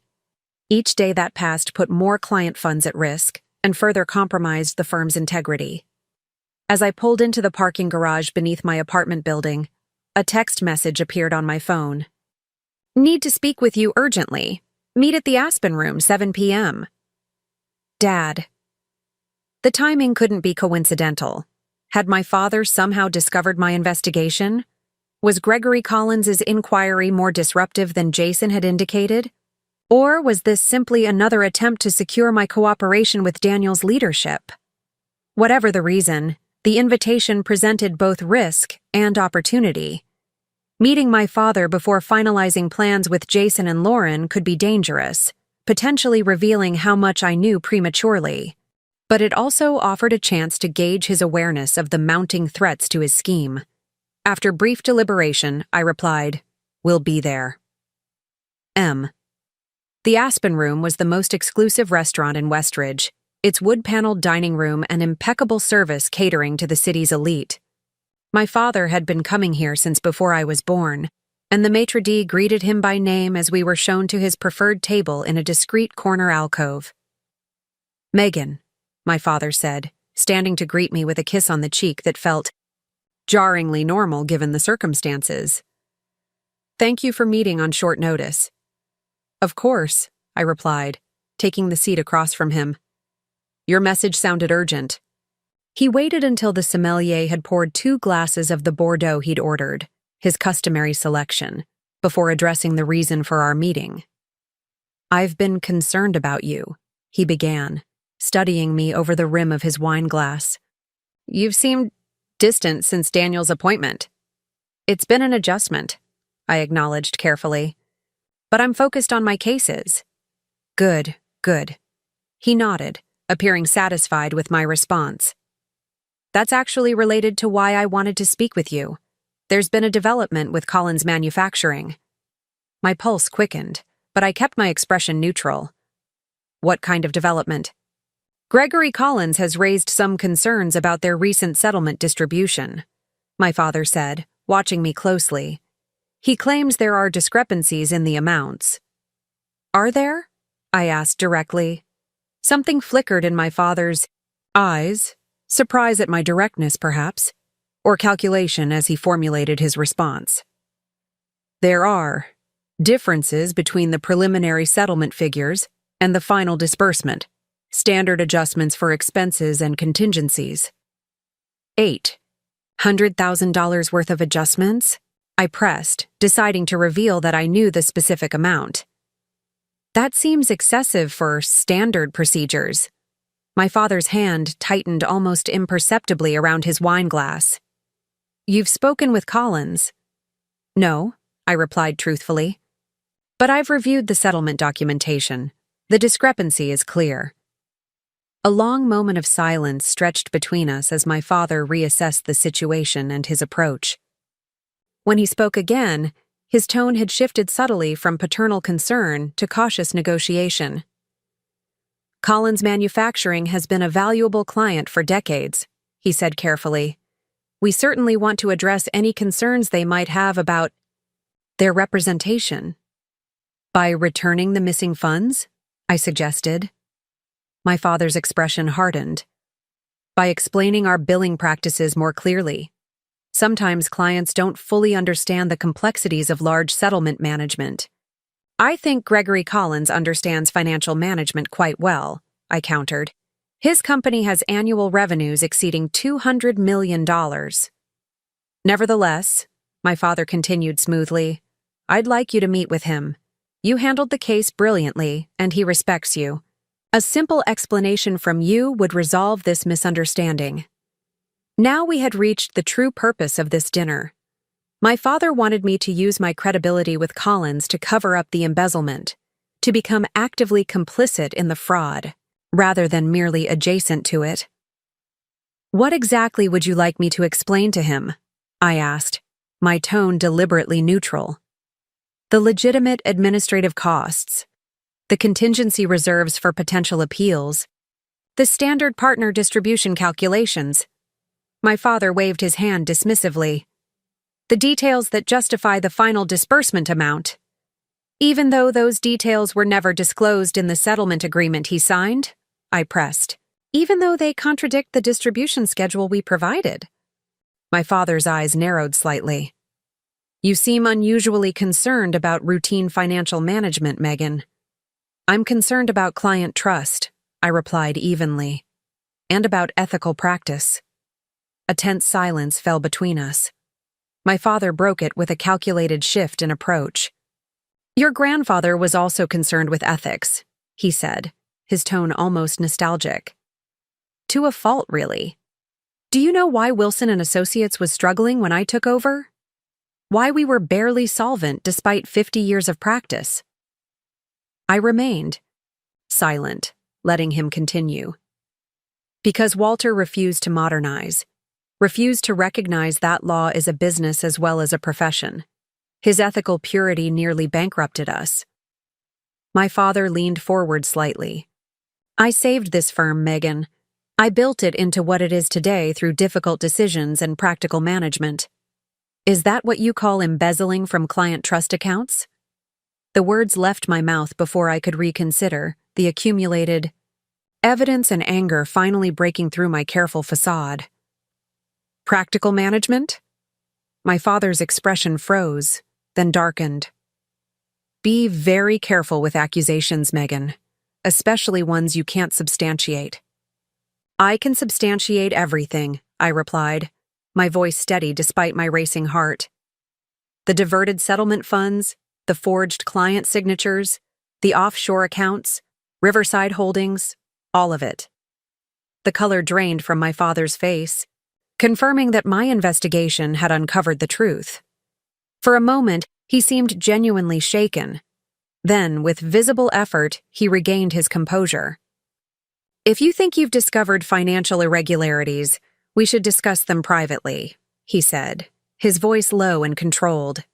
Making unfounded allegations publicly would damage the firm irreparably. They're not unfounded, I countered. And I'm not interested in damaging the firm. I want to save it.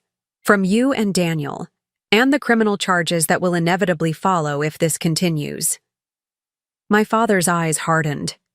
You've always been self-righteous, Megan. Just like your mother. The world isn't as black and white as you want it to be. Stealing from clients isn't a gray area, Dad. It's criminal fraud. He glanced around the restaurant, though our corner table provided sufficient privacy. What exactly do you want? I want control of the firm, I said plainly. Effective immediately. You and Daniel will resign your positions, surrender your equity, and cooperate with a controlled disclosure to the Bar Association. In exchange, I'll work to structure the resolution in a way that minimizes criminal exposure and preserves what can be salvaged of the firm. My father stared at me as if seeing me for the first time. You're serious? Completely. The alternative is that I take my evidence to the authorities tomorrow morning, and you and Daniel face the full consequences of your actions. He took a long sip of his wine, weighing his options with the calculated precision that had made him a formidable attorney. And if I refuse your generous offer? Then I do what the ethical rules require, I replied simply. Report the misconduct. Immediately, regardless of the consequences. Even knowing it would destroy your own career? Your connection to the firm would taint you by association. I met his gaze steadily. If that's the price of doing the right thing, I'll pay it. Something like respect flickered briefly in his eyes, though it was quickly subsumed by self-preservation. I need time to consider, to consult with Daniel. You have until 9 a.m. tomorrow, I said, placing my napkin on the table and standing to leave. I'll be in the main conference room with the firm's partners. Come prepared with your decision. As I walked away from the table, leaving my untouched wine behind, I felt a strange mixture of sorrow and determination. The father I had admired and emulated throughout my legal career was revealed as something far less admirable, a man who had corrupted our family legacy for personal gain. Yet beneath the disappointment lay a steely resolve to restore what he had damaged, to reclaim the ethical foundation my grandfather had established. The confrontation tomorrow would be difficult, possibly even devastating to the firm in the short term.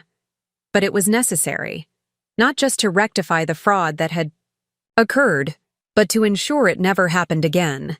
Wilson and Associates would either emerge from this crisis transformed, or it would end. Either way, the truth would finally be acknowledged, and the legacy my grandfather had intended would be honored. Sleep evaded me that night. I paced my apartment, reviewing the evidence we'd compiled, rehearsing arguments, and envisioning every possible outcome of the morning's confrontation. The meeting with Jason and Lauren had solidified our strategy, but nothing could fully prepare me for facing my father and brother with accusations that would forever alter our family. Jason had been horrified but not entirely surprised by the evidence Gloria and I had gathered. I suspected something wasn't right, he confessed. But the scope of this, it's staggering. The question remains whether your father will surrender. Control willingly, Lauren pointed out, ever practical. Men like Richard Wilson don't typically relinquish power without a fight. My conversation with my father at the Aspen Room suggested she was right. While he had appeared shaken by my knowledge of his scheme, his fundamental arrogance remained intact. He still believed he could negotiate, manipulate, or intimidate his way out of accountability. What he didn't know was how thoroughly I had prepared. The original partnership agreement my grandfather had left me contained a critical ethical practice provision. Any partner found to have committed acts involving moral turpitude or financial malfeasance could be removed by unanimous vote of the remaining equity partners. With Jason's support secured and documentation of the fraud in hand, I had the legal authority to force my father and Daniel out, if they refused to go voluntarily. At 6:30 the next morning, I arrived at the office, earlier than usual, but not so early as to raise suspicions. I needed time to prepare the conference room, distribute materials for the partners, and center myself for what would undoubtedly be an explosive meeting. Lauren was already there, meticulous as always. Conference room is set up, she reported. Materials are ready, but sealed until the meeting begins. Gloria has the financial documentation organized chronologically. Thank you. My gratitude encompassed far more than her efficient preparation. Lauren had risked her own career by aligning herself with my investigation. Whatever happens today. Don't, she interrupted firmly. We're doing what's right. Everything else is secondary.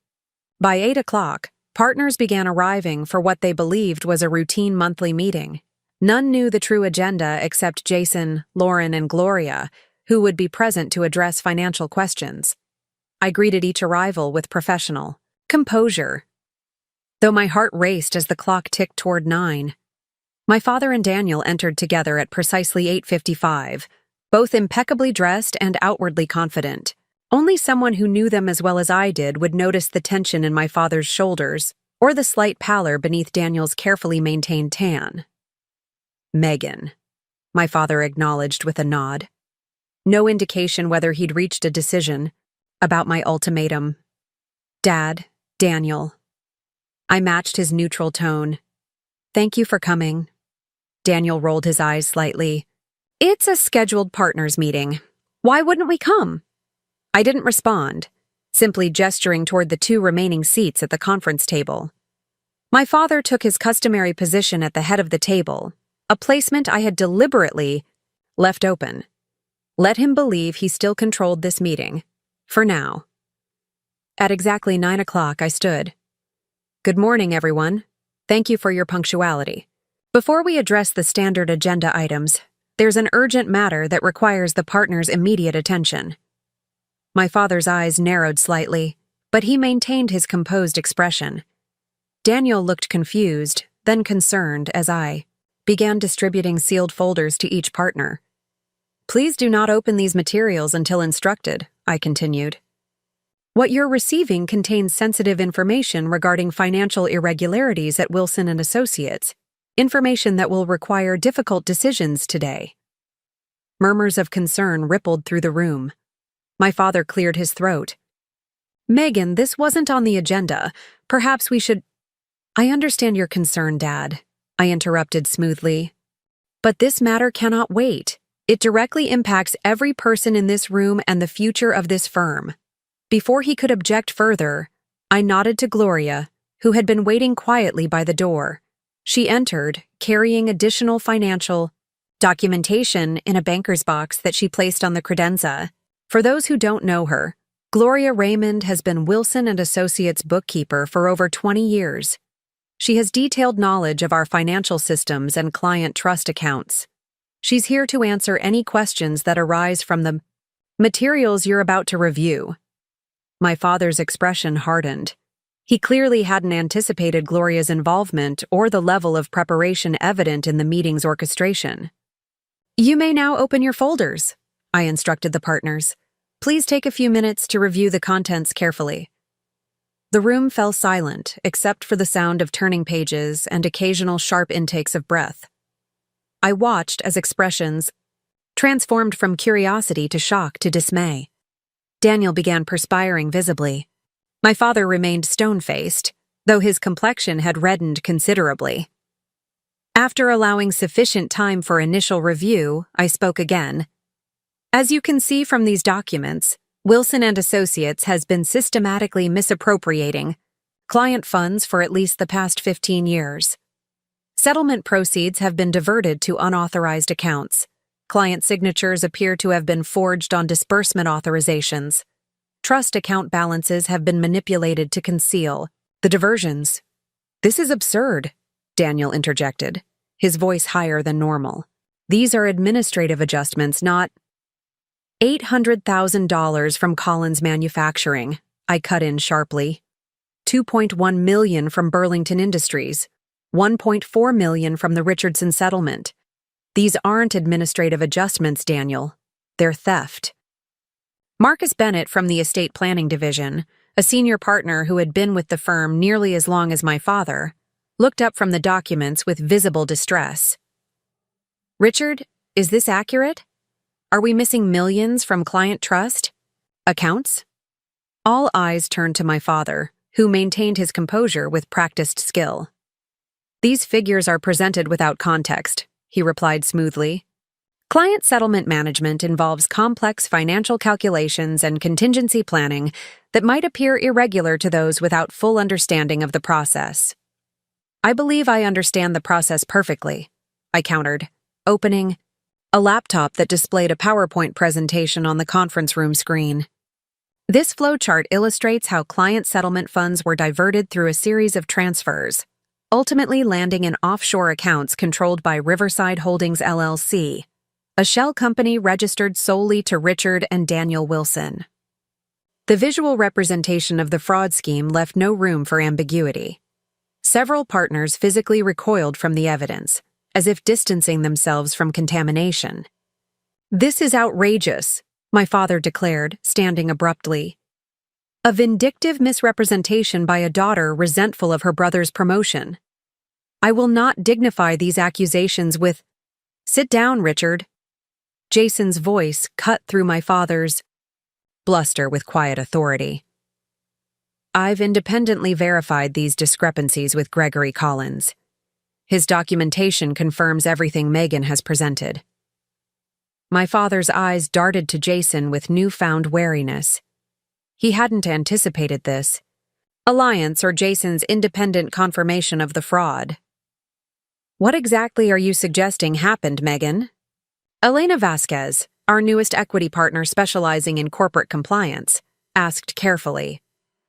"I'm not suggesting," I replied firmly. "I'm stating directly that client settlement funds were systematically diverted for personal use.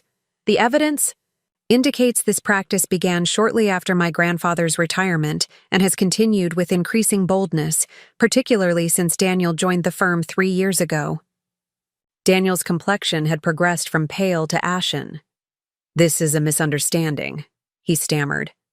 "Dad handled all the financial arrangements. I just followed established protocols." The immediate attempt to distance himself from responsibility wasn't surprising, but the naked betrayal in my father's expression as he looked at his son was almost pitiful. "The ethical and legal violations are clear," I continued, maintaining professional detachment despite the family drama unfolding. "What remains is determining how we as partners will address this situation." My father regained his composure, enough to attempt a counterattack. "If these so-called irregularities existed, which I categorically deny, reporting them publicly would destroy this firm overnight. Every partner in this room would face financial ruin and professional disgrace by association." It was a calculated appeal to self-interest, suggesting that concealment was in everyone's best interest regardless of the truth. I had anticipated this approach. "That's precisely why I've developed a structured remediation plan," I responded, turning to a new slide in the presentation. One that addresses the ethical obligation to report while minimizing collateral damage to innocent parties, including all of you. The partners leaned forward, their expressions a mix of skepticism and desperate hope. "The plan has 3 components," I explained. "First, immediate leadership change.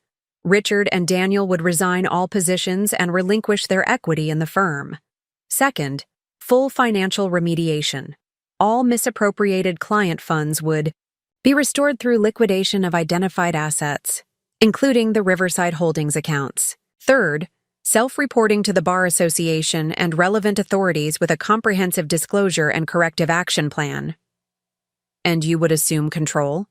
my father asked, his tone insinuating naked ambition rather than ethical concern, motivated my actions.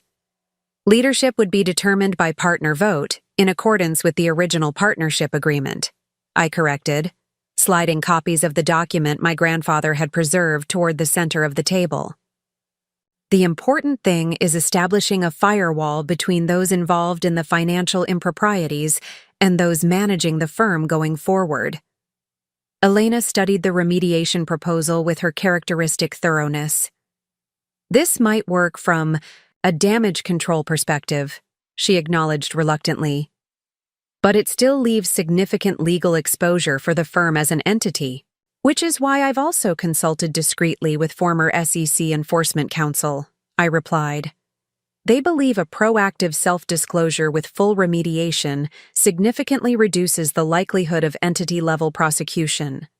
The focus would remain on individual actors rather than the firm itself." Marcus rubbed his temples, visibly distressed. "And if Richard and Daniel refuse to resign, What then? I had hoped to avoid this contingency in the meeting, preferring to negotiate my father and brother's departures privately. But their defiant postures made it clear more leverage would be necessary. Section 14.3 of the original partnership agreement, I stated, directing everyone's attention to the relevant provision. It establishes a mechanism for removing partners who commit acts involving moral turpitude or financial malfeasance through unanimous vote of non-implicated equity partners. That section was removed in the 1998 revision. My father interjected sharply. The revision that you implemented unilaterally after grandfather's retirement, I countered.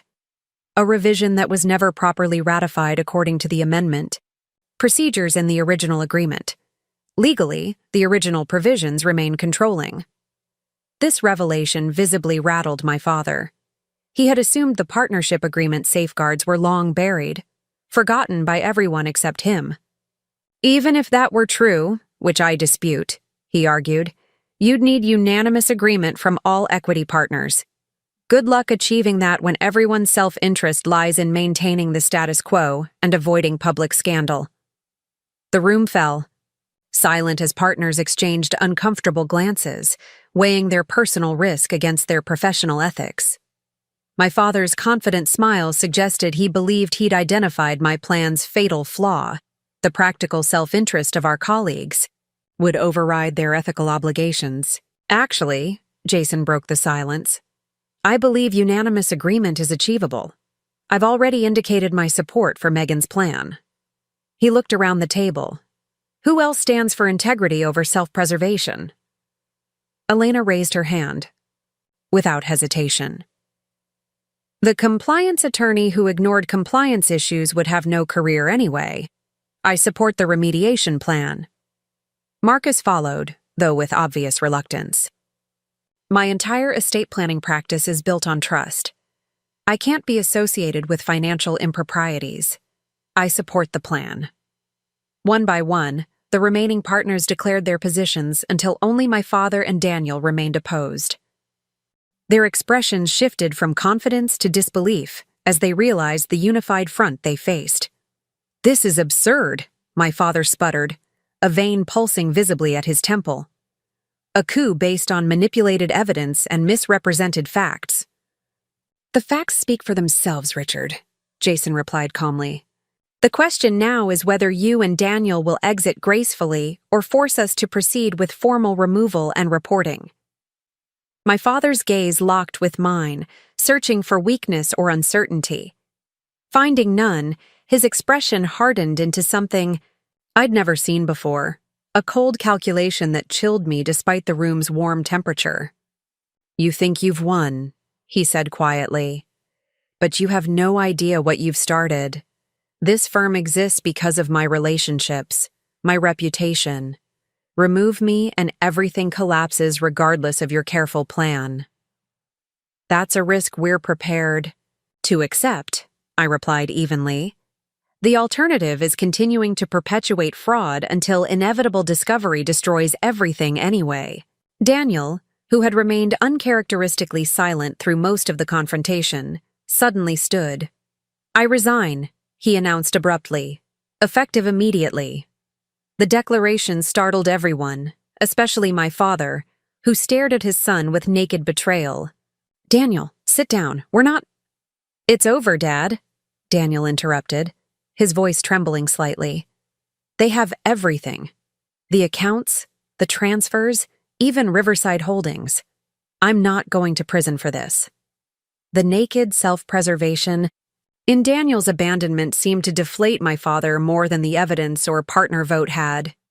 His son, the heir he had groomed at my expense, the loyalist he had elevated to protect their scheme, had folded at the first real pressure.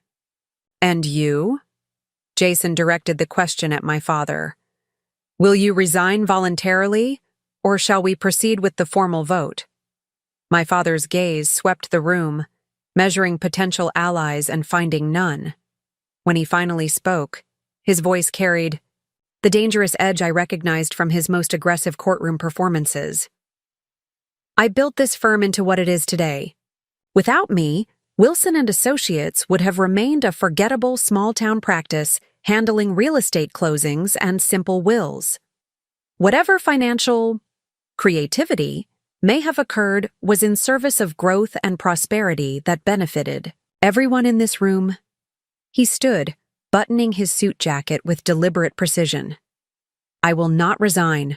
I will not surrender my equity. And I will not allow this firm to be stolen from me under the guise of ethical concerns.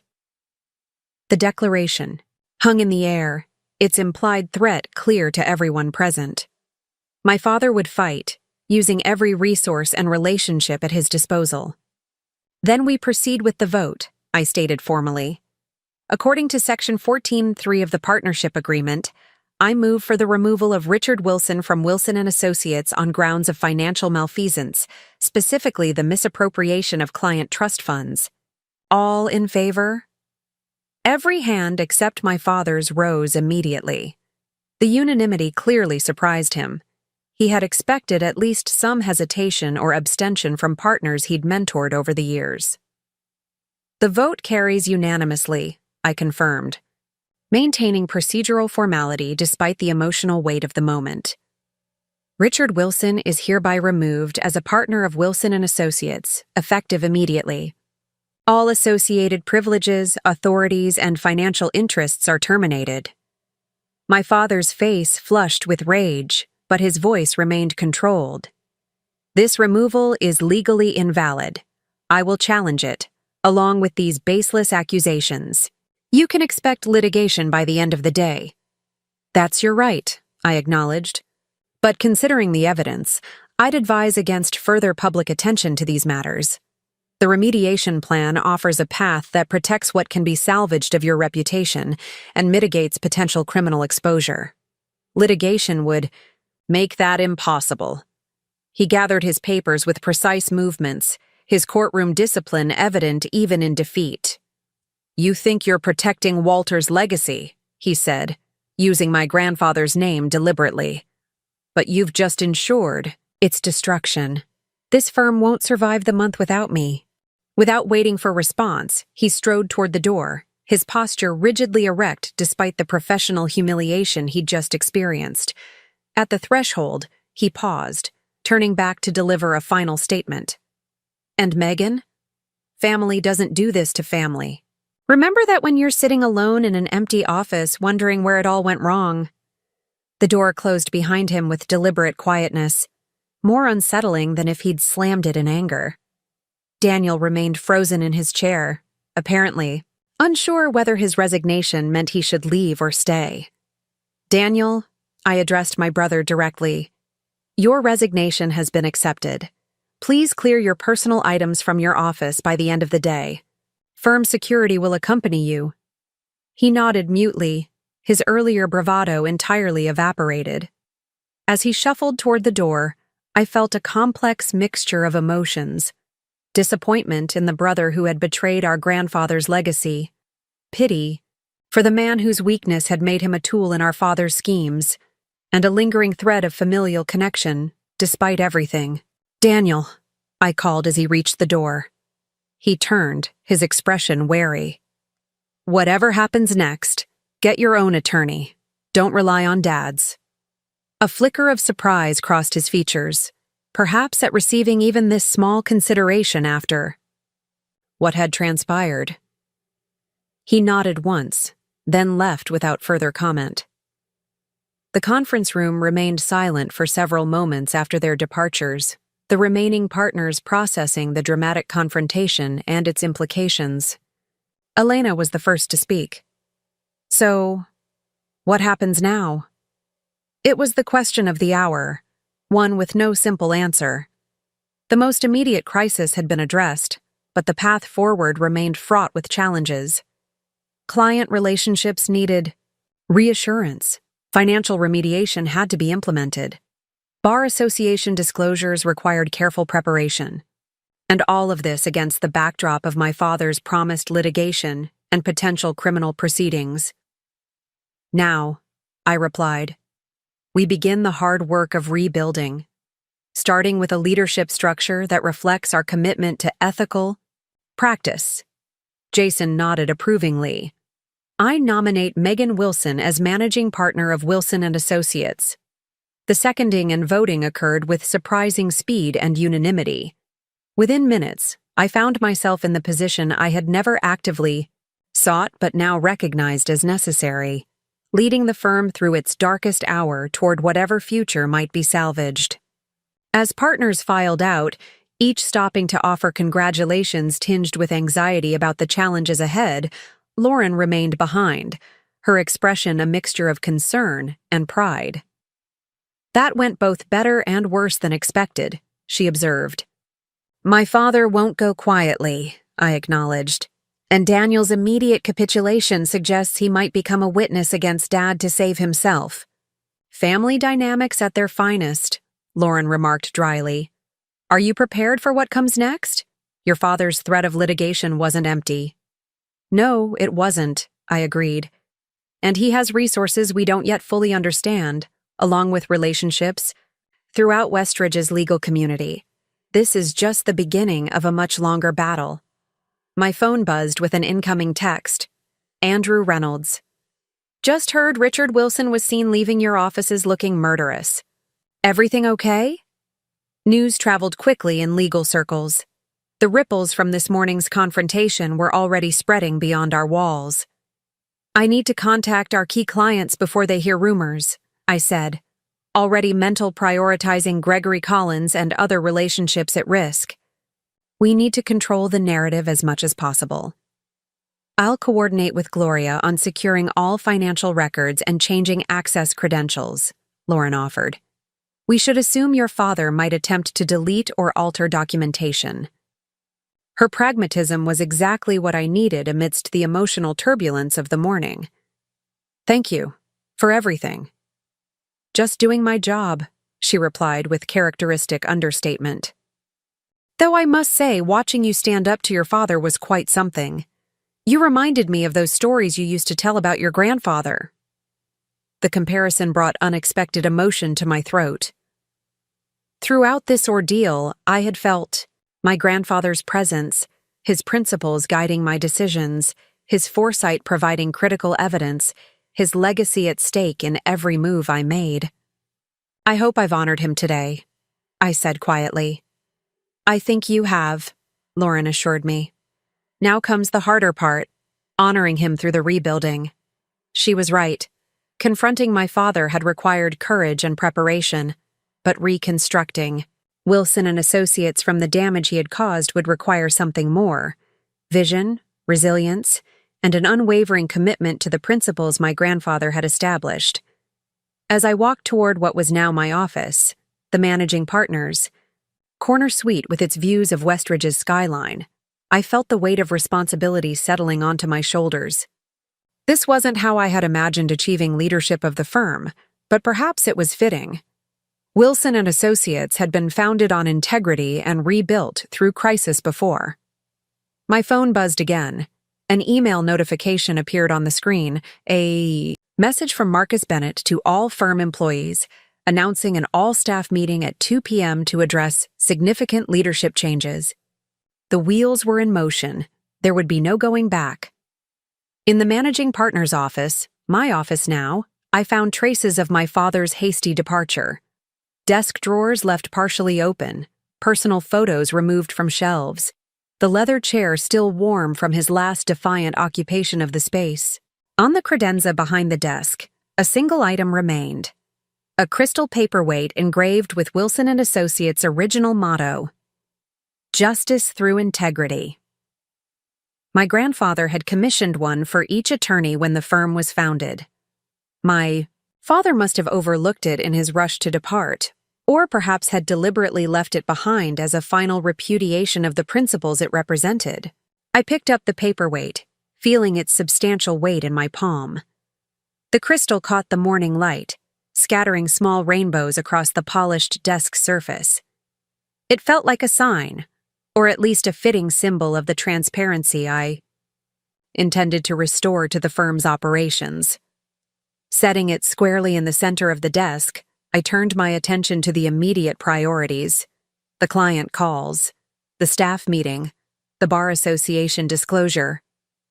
the first steps on a path that would be neither easy nor quick, but necessary to reclaim what had been lost.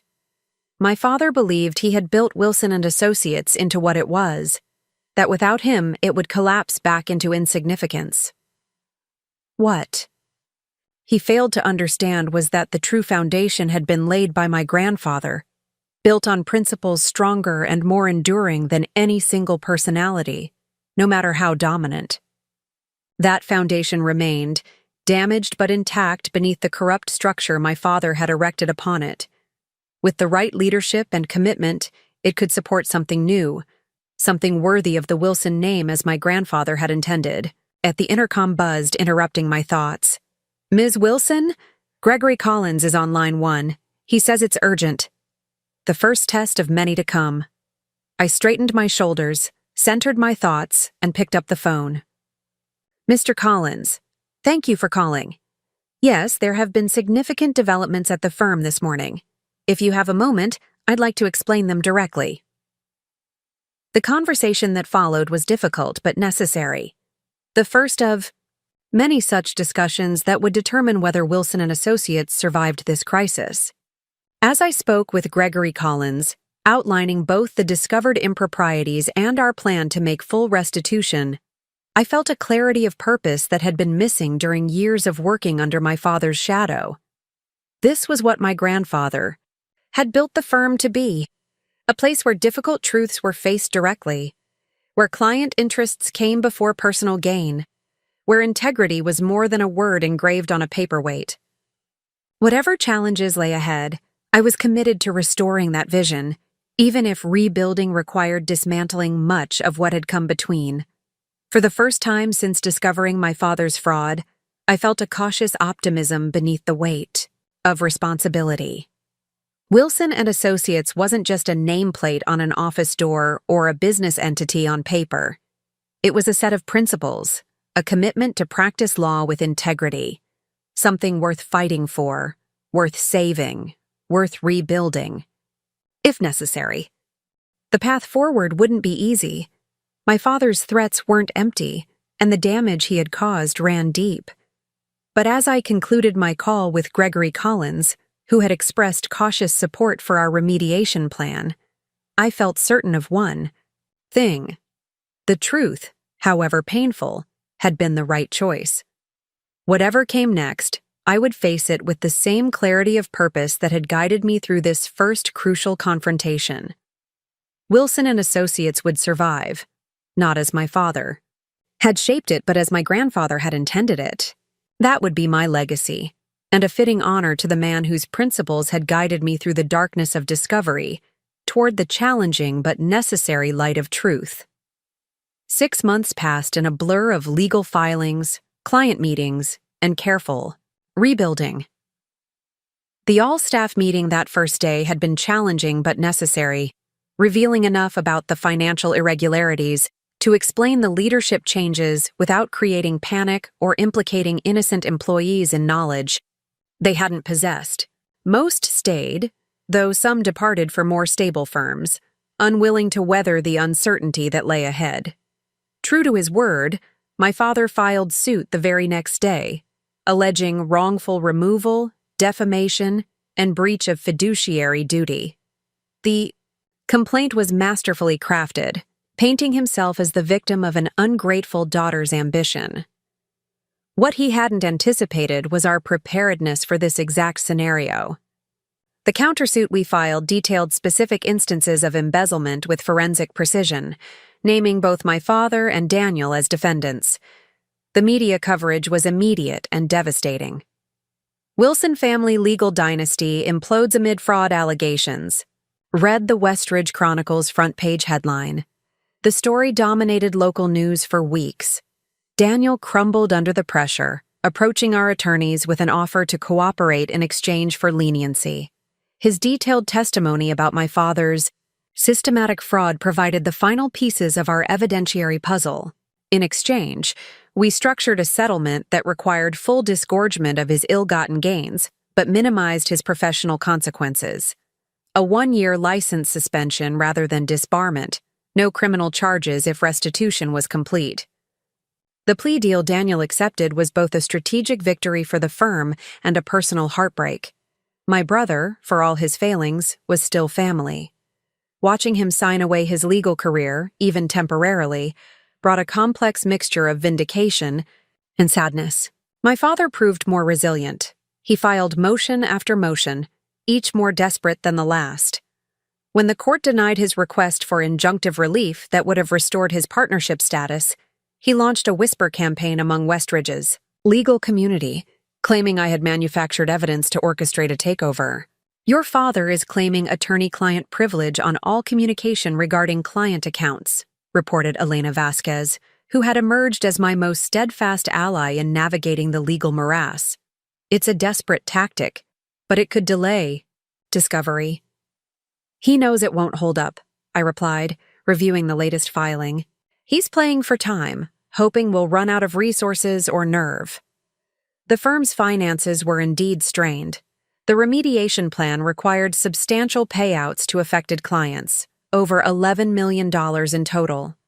We had recovered approximately $7 million from the Riverside Holdings accounts and my father's identifiable assets, leaving a significant shortfall that threatened our operational viability. The solution came from an unexpected quarter. Andrew Reynolds requested a meeting one rainy Tuesday afternoon in October. I expected another settlement offer in my father's litigation. Harrington and Blake had surprisingly taken on his representation, creating an awkward professional entanglement. Instead, Andrew arrived with Marcus Bennett, Harrington and Blake's managing partner. We have a proposal, Bennett stated without preamble once pleasantries were exchanged. Not about Richard's case. That's being handled by separate counsel to avoid conflicts. This is about Wilson and Associates' future. The proposal was both simple and radical, a merger between the firms. Harrington and Blake would provide the capital needed to complete client restitution and stabilize operations. Wilson and Associates would contribute its client relationships and litigation expertise. The combined entity would operate under a new name, Bennett Wilson Reynolds. Why would you take this risk? I asked bluntly. Our reputation has been severely damaged. The ongoing litigation with my father creates significant liability exposure. Bennett's response was equally direct. Because despite everything, your personal reputation remains intact. Your handling of this crisis has actually enhanced it. Clients respect how you've prioritized their interests above family loyalty. Andrew added, We've been monitoring client retention. Despite the scandal, you've kept nearly 80% of your book of business. That tells us everything we need to know about how clients view you versus how they view the situation. That merger offered a path forward I hadn't considered. One that would preserve jobs, complete client restitution, and create a stronger entity than either firm could be individually. But it would also mean the end of Wilson and Associates as an independent firm. I need to discuss this with my partners, I said after careful consideration. The Wilson name means something in this community, or it did, before all this. The proposal includes maintaining Wilson in the new firm name, Bennett clarified. We recognize the value of your grandfather's legacy, even if recent events have complicated it. I spent the following week in intense consultation with Jason, Lauren, Elena, and our other remaining partners. The consensus emerged gradually, but clearly, the merger represented the best outcome for everyone involved, from clients to employees to partners. The announcement of the Bennett Wilson Reynolds merger 6 weeks later created a seismic shift in Westridge's legal landscape. The combined firm instantly became the largest in the region, with complementary practice areas that promised significant growth opportunities. My father's lawsuit collapsed shortly afterward. The evidence against him was too overwhelming, the potential for criminal charges too real. His attorneys negotiated a settlement that required complete divestiture of remaining assets, acceptance of disbarment, and a non-disclosure agreement preventing him from publicly discussing the case.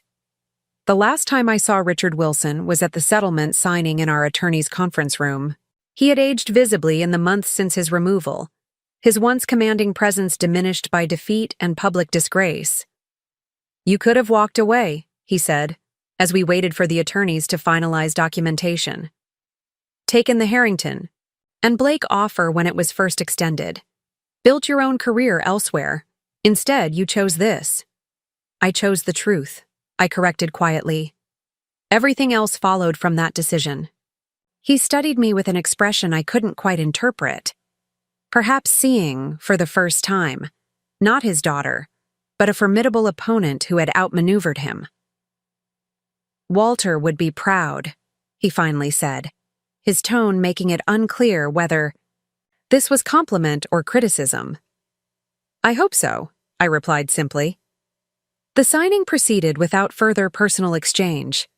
When it was complete, my father stood and buttoned his suit jacket, a gesture so familiar it momentarily transported me back to childhood memories of watching him prepare for court appearances, admiring his confidence and presence. "What will you do now?" I asked impulsively as he prepared to leave. His smile held no warmth. "Retire to somewhere warm. Reflect on the importance of family loyalty." He paused at the door. "Daniel asked about you last week, said you haven't returned his calls." The implied accusation stung, though I kept my expression neutral. Daniel had indeed reached out several times since his settlement, but I wasn't ready for reconciliation. Not yet, perhaps not ever. "He made his choices," I replied. "As did you." My father nodded once, a gesture of acknowledgement rather than agreement, then departed without further comment. As the door closed behind him, I felt a complex emotional weight simultaneously lift and settle. The confrontation concluded, yet the aftermath still to be fully processed. The merger implementation consumed the following months. My role as managing partner of the litigation practice placed me on the executive committee of Bennett Wilson Reynolds, working alongside Marcus Bennett and Andrew Reynolds to integrate the firm's operations, cultures, and client relationships. Working with Andrew proved less complicated than I had anticipated. Our personal history remained acknowledged but unaddressed, creating a professional detachment that served the new firm's interests. Occasionally, I caught him watching me during meetings with an expression that suggested unresolved questions, but neither of us sought to revisit the past. 6 months after the merger announcement, Bennett Wilson Reynolds hosted a formal reception at the Grand Hotel to introduce the combined firm to Westridge's business community. The event represented more than a professional milestone. It marked the transition from crisis management to forward-looking growth. I stood near the entrance, greeting clients and colleagues with Lauren beside me, when Gregory Collins arrived with his wife. As our first major client to discover the financial improprieties, Collins Manufacturing's continued relationship with the firm carried particular significance. "Megan Wilson," Collins greeted me warmly. Or should I say, Megan Wilson, Executive Managing Partner. "Quite a journey you've had this past year." "A necessary one," I replied, shaking his hand. "Thank you for staying with us through it all." "You know why we stayed?" he asked, gesturing around the elegant reception. "Because when you discovered something wrong, you fixed it. Transparency builds more trust than perfection ever could." His words resonated deeply. Throughout the ordeal, I had worried that clients would view the scandal as reason to abandon the firm. Some had, certainly. But many had recognized what Collins articulated, that integrity isn't about being flawless, but about addressing flaws honestly when discovered. Later in the evening, I found a quiet moment in the hotel's garden terrace, taking a brief respite from the constant conversation and professional networking. The night air carried the scent of jasmine from planters positioned throughout the space, a peaceful contrast to the tension that had defined recent months. "Quite a triumph," Vanessa Parker observed, joining me at the stone balustrade overlooking the garden. My mother's friend had provided crucial support during the darkest moments of the crisis, offering both professional expertise and personal encouragement. From potential collapse to the region's leading firm in less than a year. Impressive by any standard. It wasn't the path I would have chosen, I admitted. But perhaps it was the one that was needed.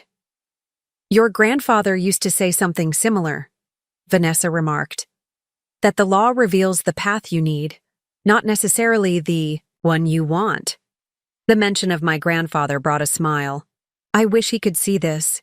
He can, she replied simply, gesturing toward the reception inside where Jason was sharing a laugh with Marcus Bennett, where Lauren was explaining something to a group of attentive associates, where Elena was introducing clients to their new legal teams. His legacy continues in how you practice law, in the ethics you've restored to the firm. The name on the door may have changed, but the principles remain. As if to punctuate her point, Andrew approached with a champagne flute extended toward me.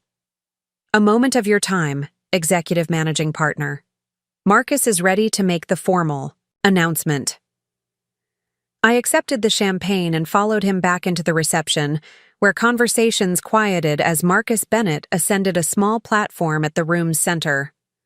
Thank you all for joining us tonight, he began. 1 year ago, few would have predicted the creation of Bennett Wilson Reynolds. Our firms had been friendly competitors for decades, each with distinct strengths and traditions. He gestured toward Andrew and me. What brought us together was a recognition that the future of legal practice in Westridge would be built on a foundation of integrity, innovation, and client service, values that Megan Wilson fought to preserve through extraordinary circumstances. The acknowledgement brought unexpected emotion. Through months of crisis management and merger negotiations, there had been little time for reflection on what had been accomplished, not just the exposure of wrongdoing, but the preservation of something worth saving.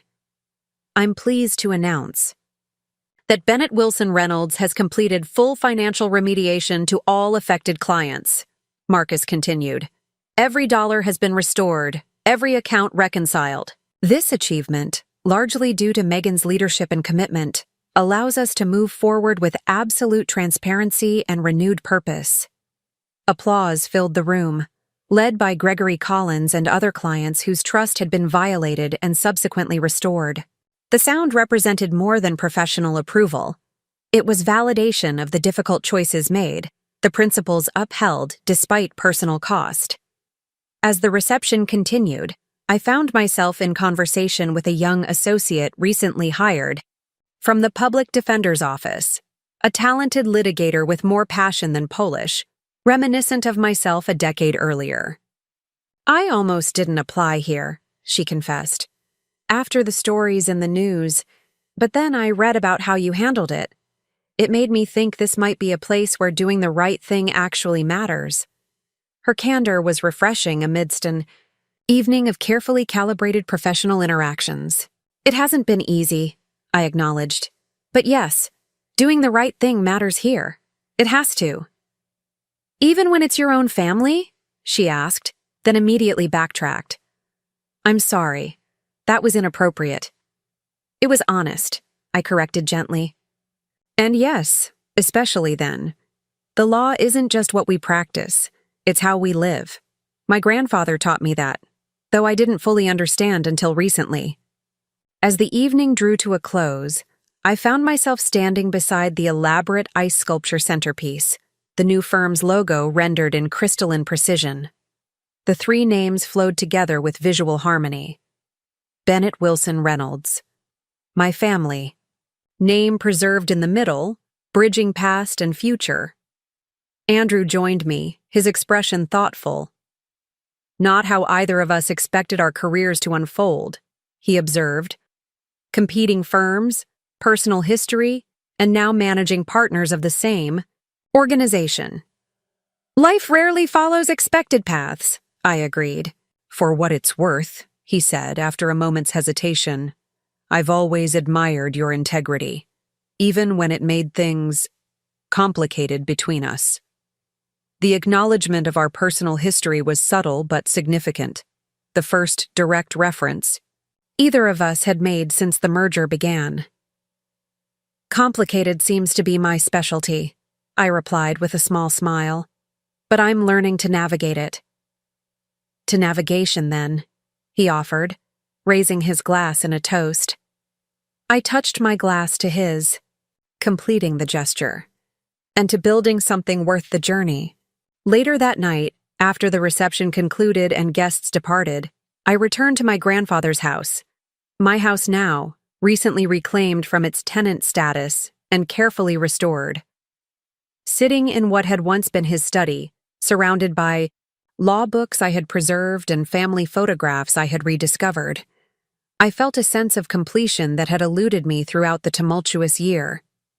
The Wilson legacy continued, though not as my father had envisioned it, not as a dynasty built on deception and self-interest, but as a commitment to principles that transcended any individual career or generation. My grandfather had understood this essential truth, had tried to instill it in his son and granddaughter with varying success. In the quiet of the study, I opened my grandfather's weathered copy of The Nature of the Judicial Process by Benjamin Cardozo, his favorite legal text, marginalia in his handwriting decorating nearly every page. A pressed flower marked a passage he had underlined decades ago. The law has its roots in the past, but its meaning is measured by the needs and the values of the present. The words seemed particularly fitting. Wilson and Associates no longer existed as an independent entity, but its essential values remained, transformed rather than diminished by the crisis that had revealed both its vulnerabilities and its worth. I had not chosen this path, had not sought the managing partner role through the means by which it ultimately came to me. But perhaps that too was part of the legacy, responding to necessity with integrity, allowing principle rather than ambition to guide critical decisions. Bennett Wilson Reynolds would face its own challenges in the years ahead. There would be difficult cases, ethical dilemmas, competing priorities to navigate. But the foundation had been established, or more accurately, re-established, a commitment to practice law with integrity, regardless of personal cost. In the end, that was the Wilson legacy worth preserving, not a name on a door or a position, on an organizational chart, but a way of being in the world that honored both the letter and the spirit of the law. My grandfather would indeed have been proud. Up next, you've got 2 more standout stories right on your screen. If this one hit the mark, you won't want to pass these up. Just click and check them out.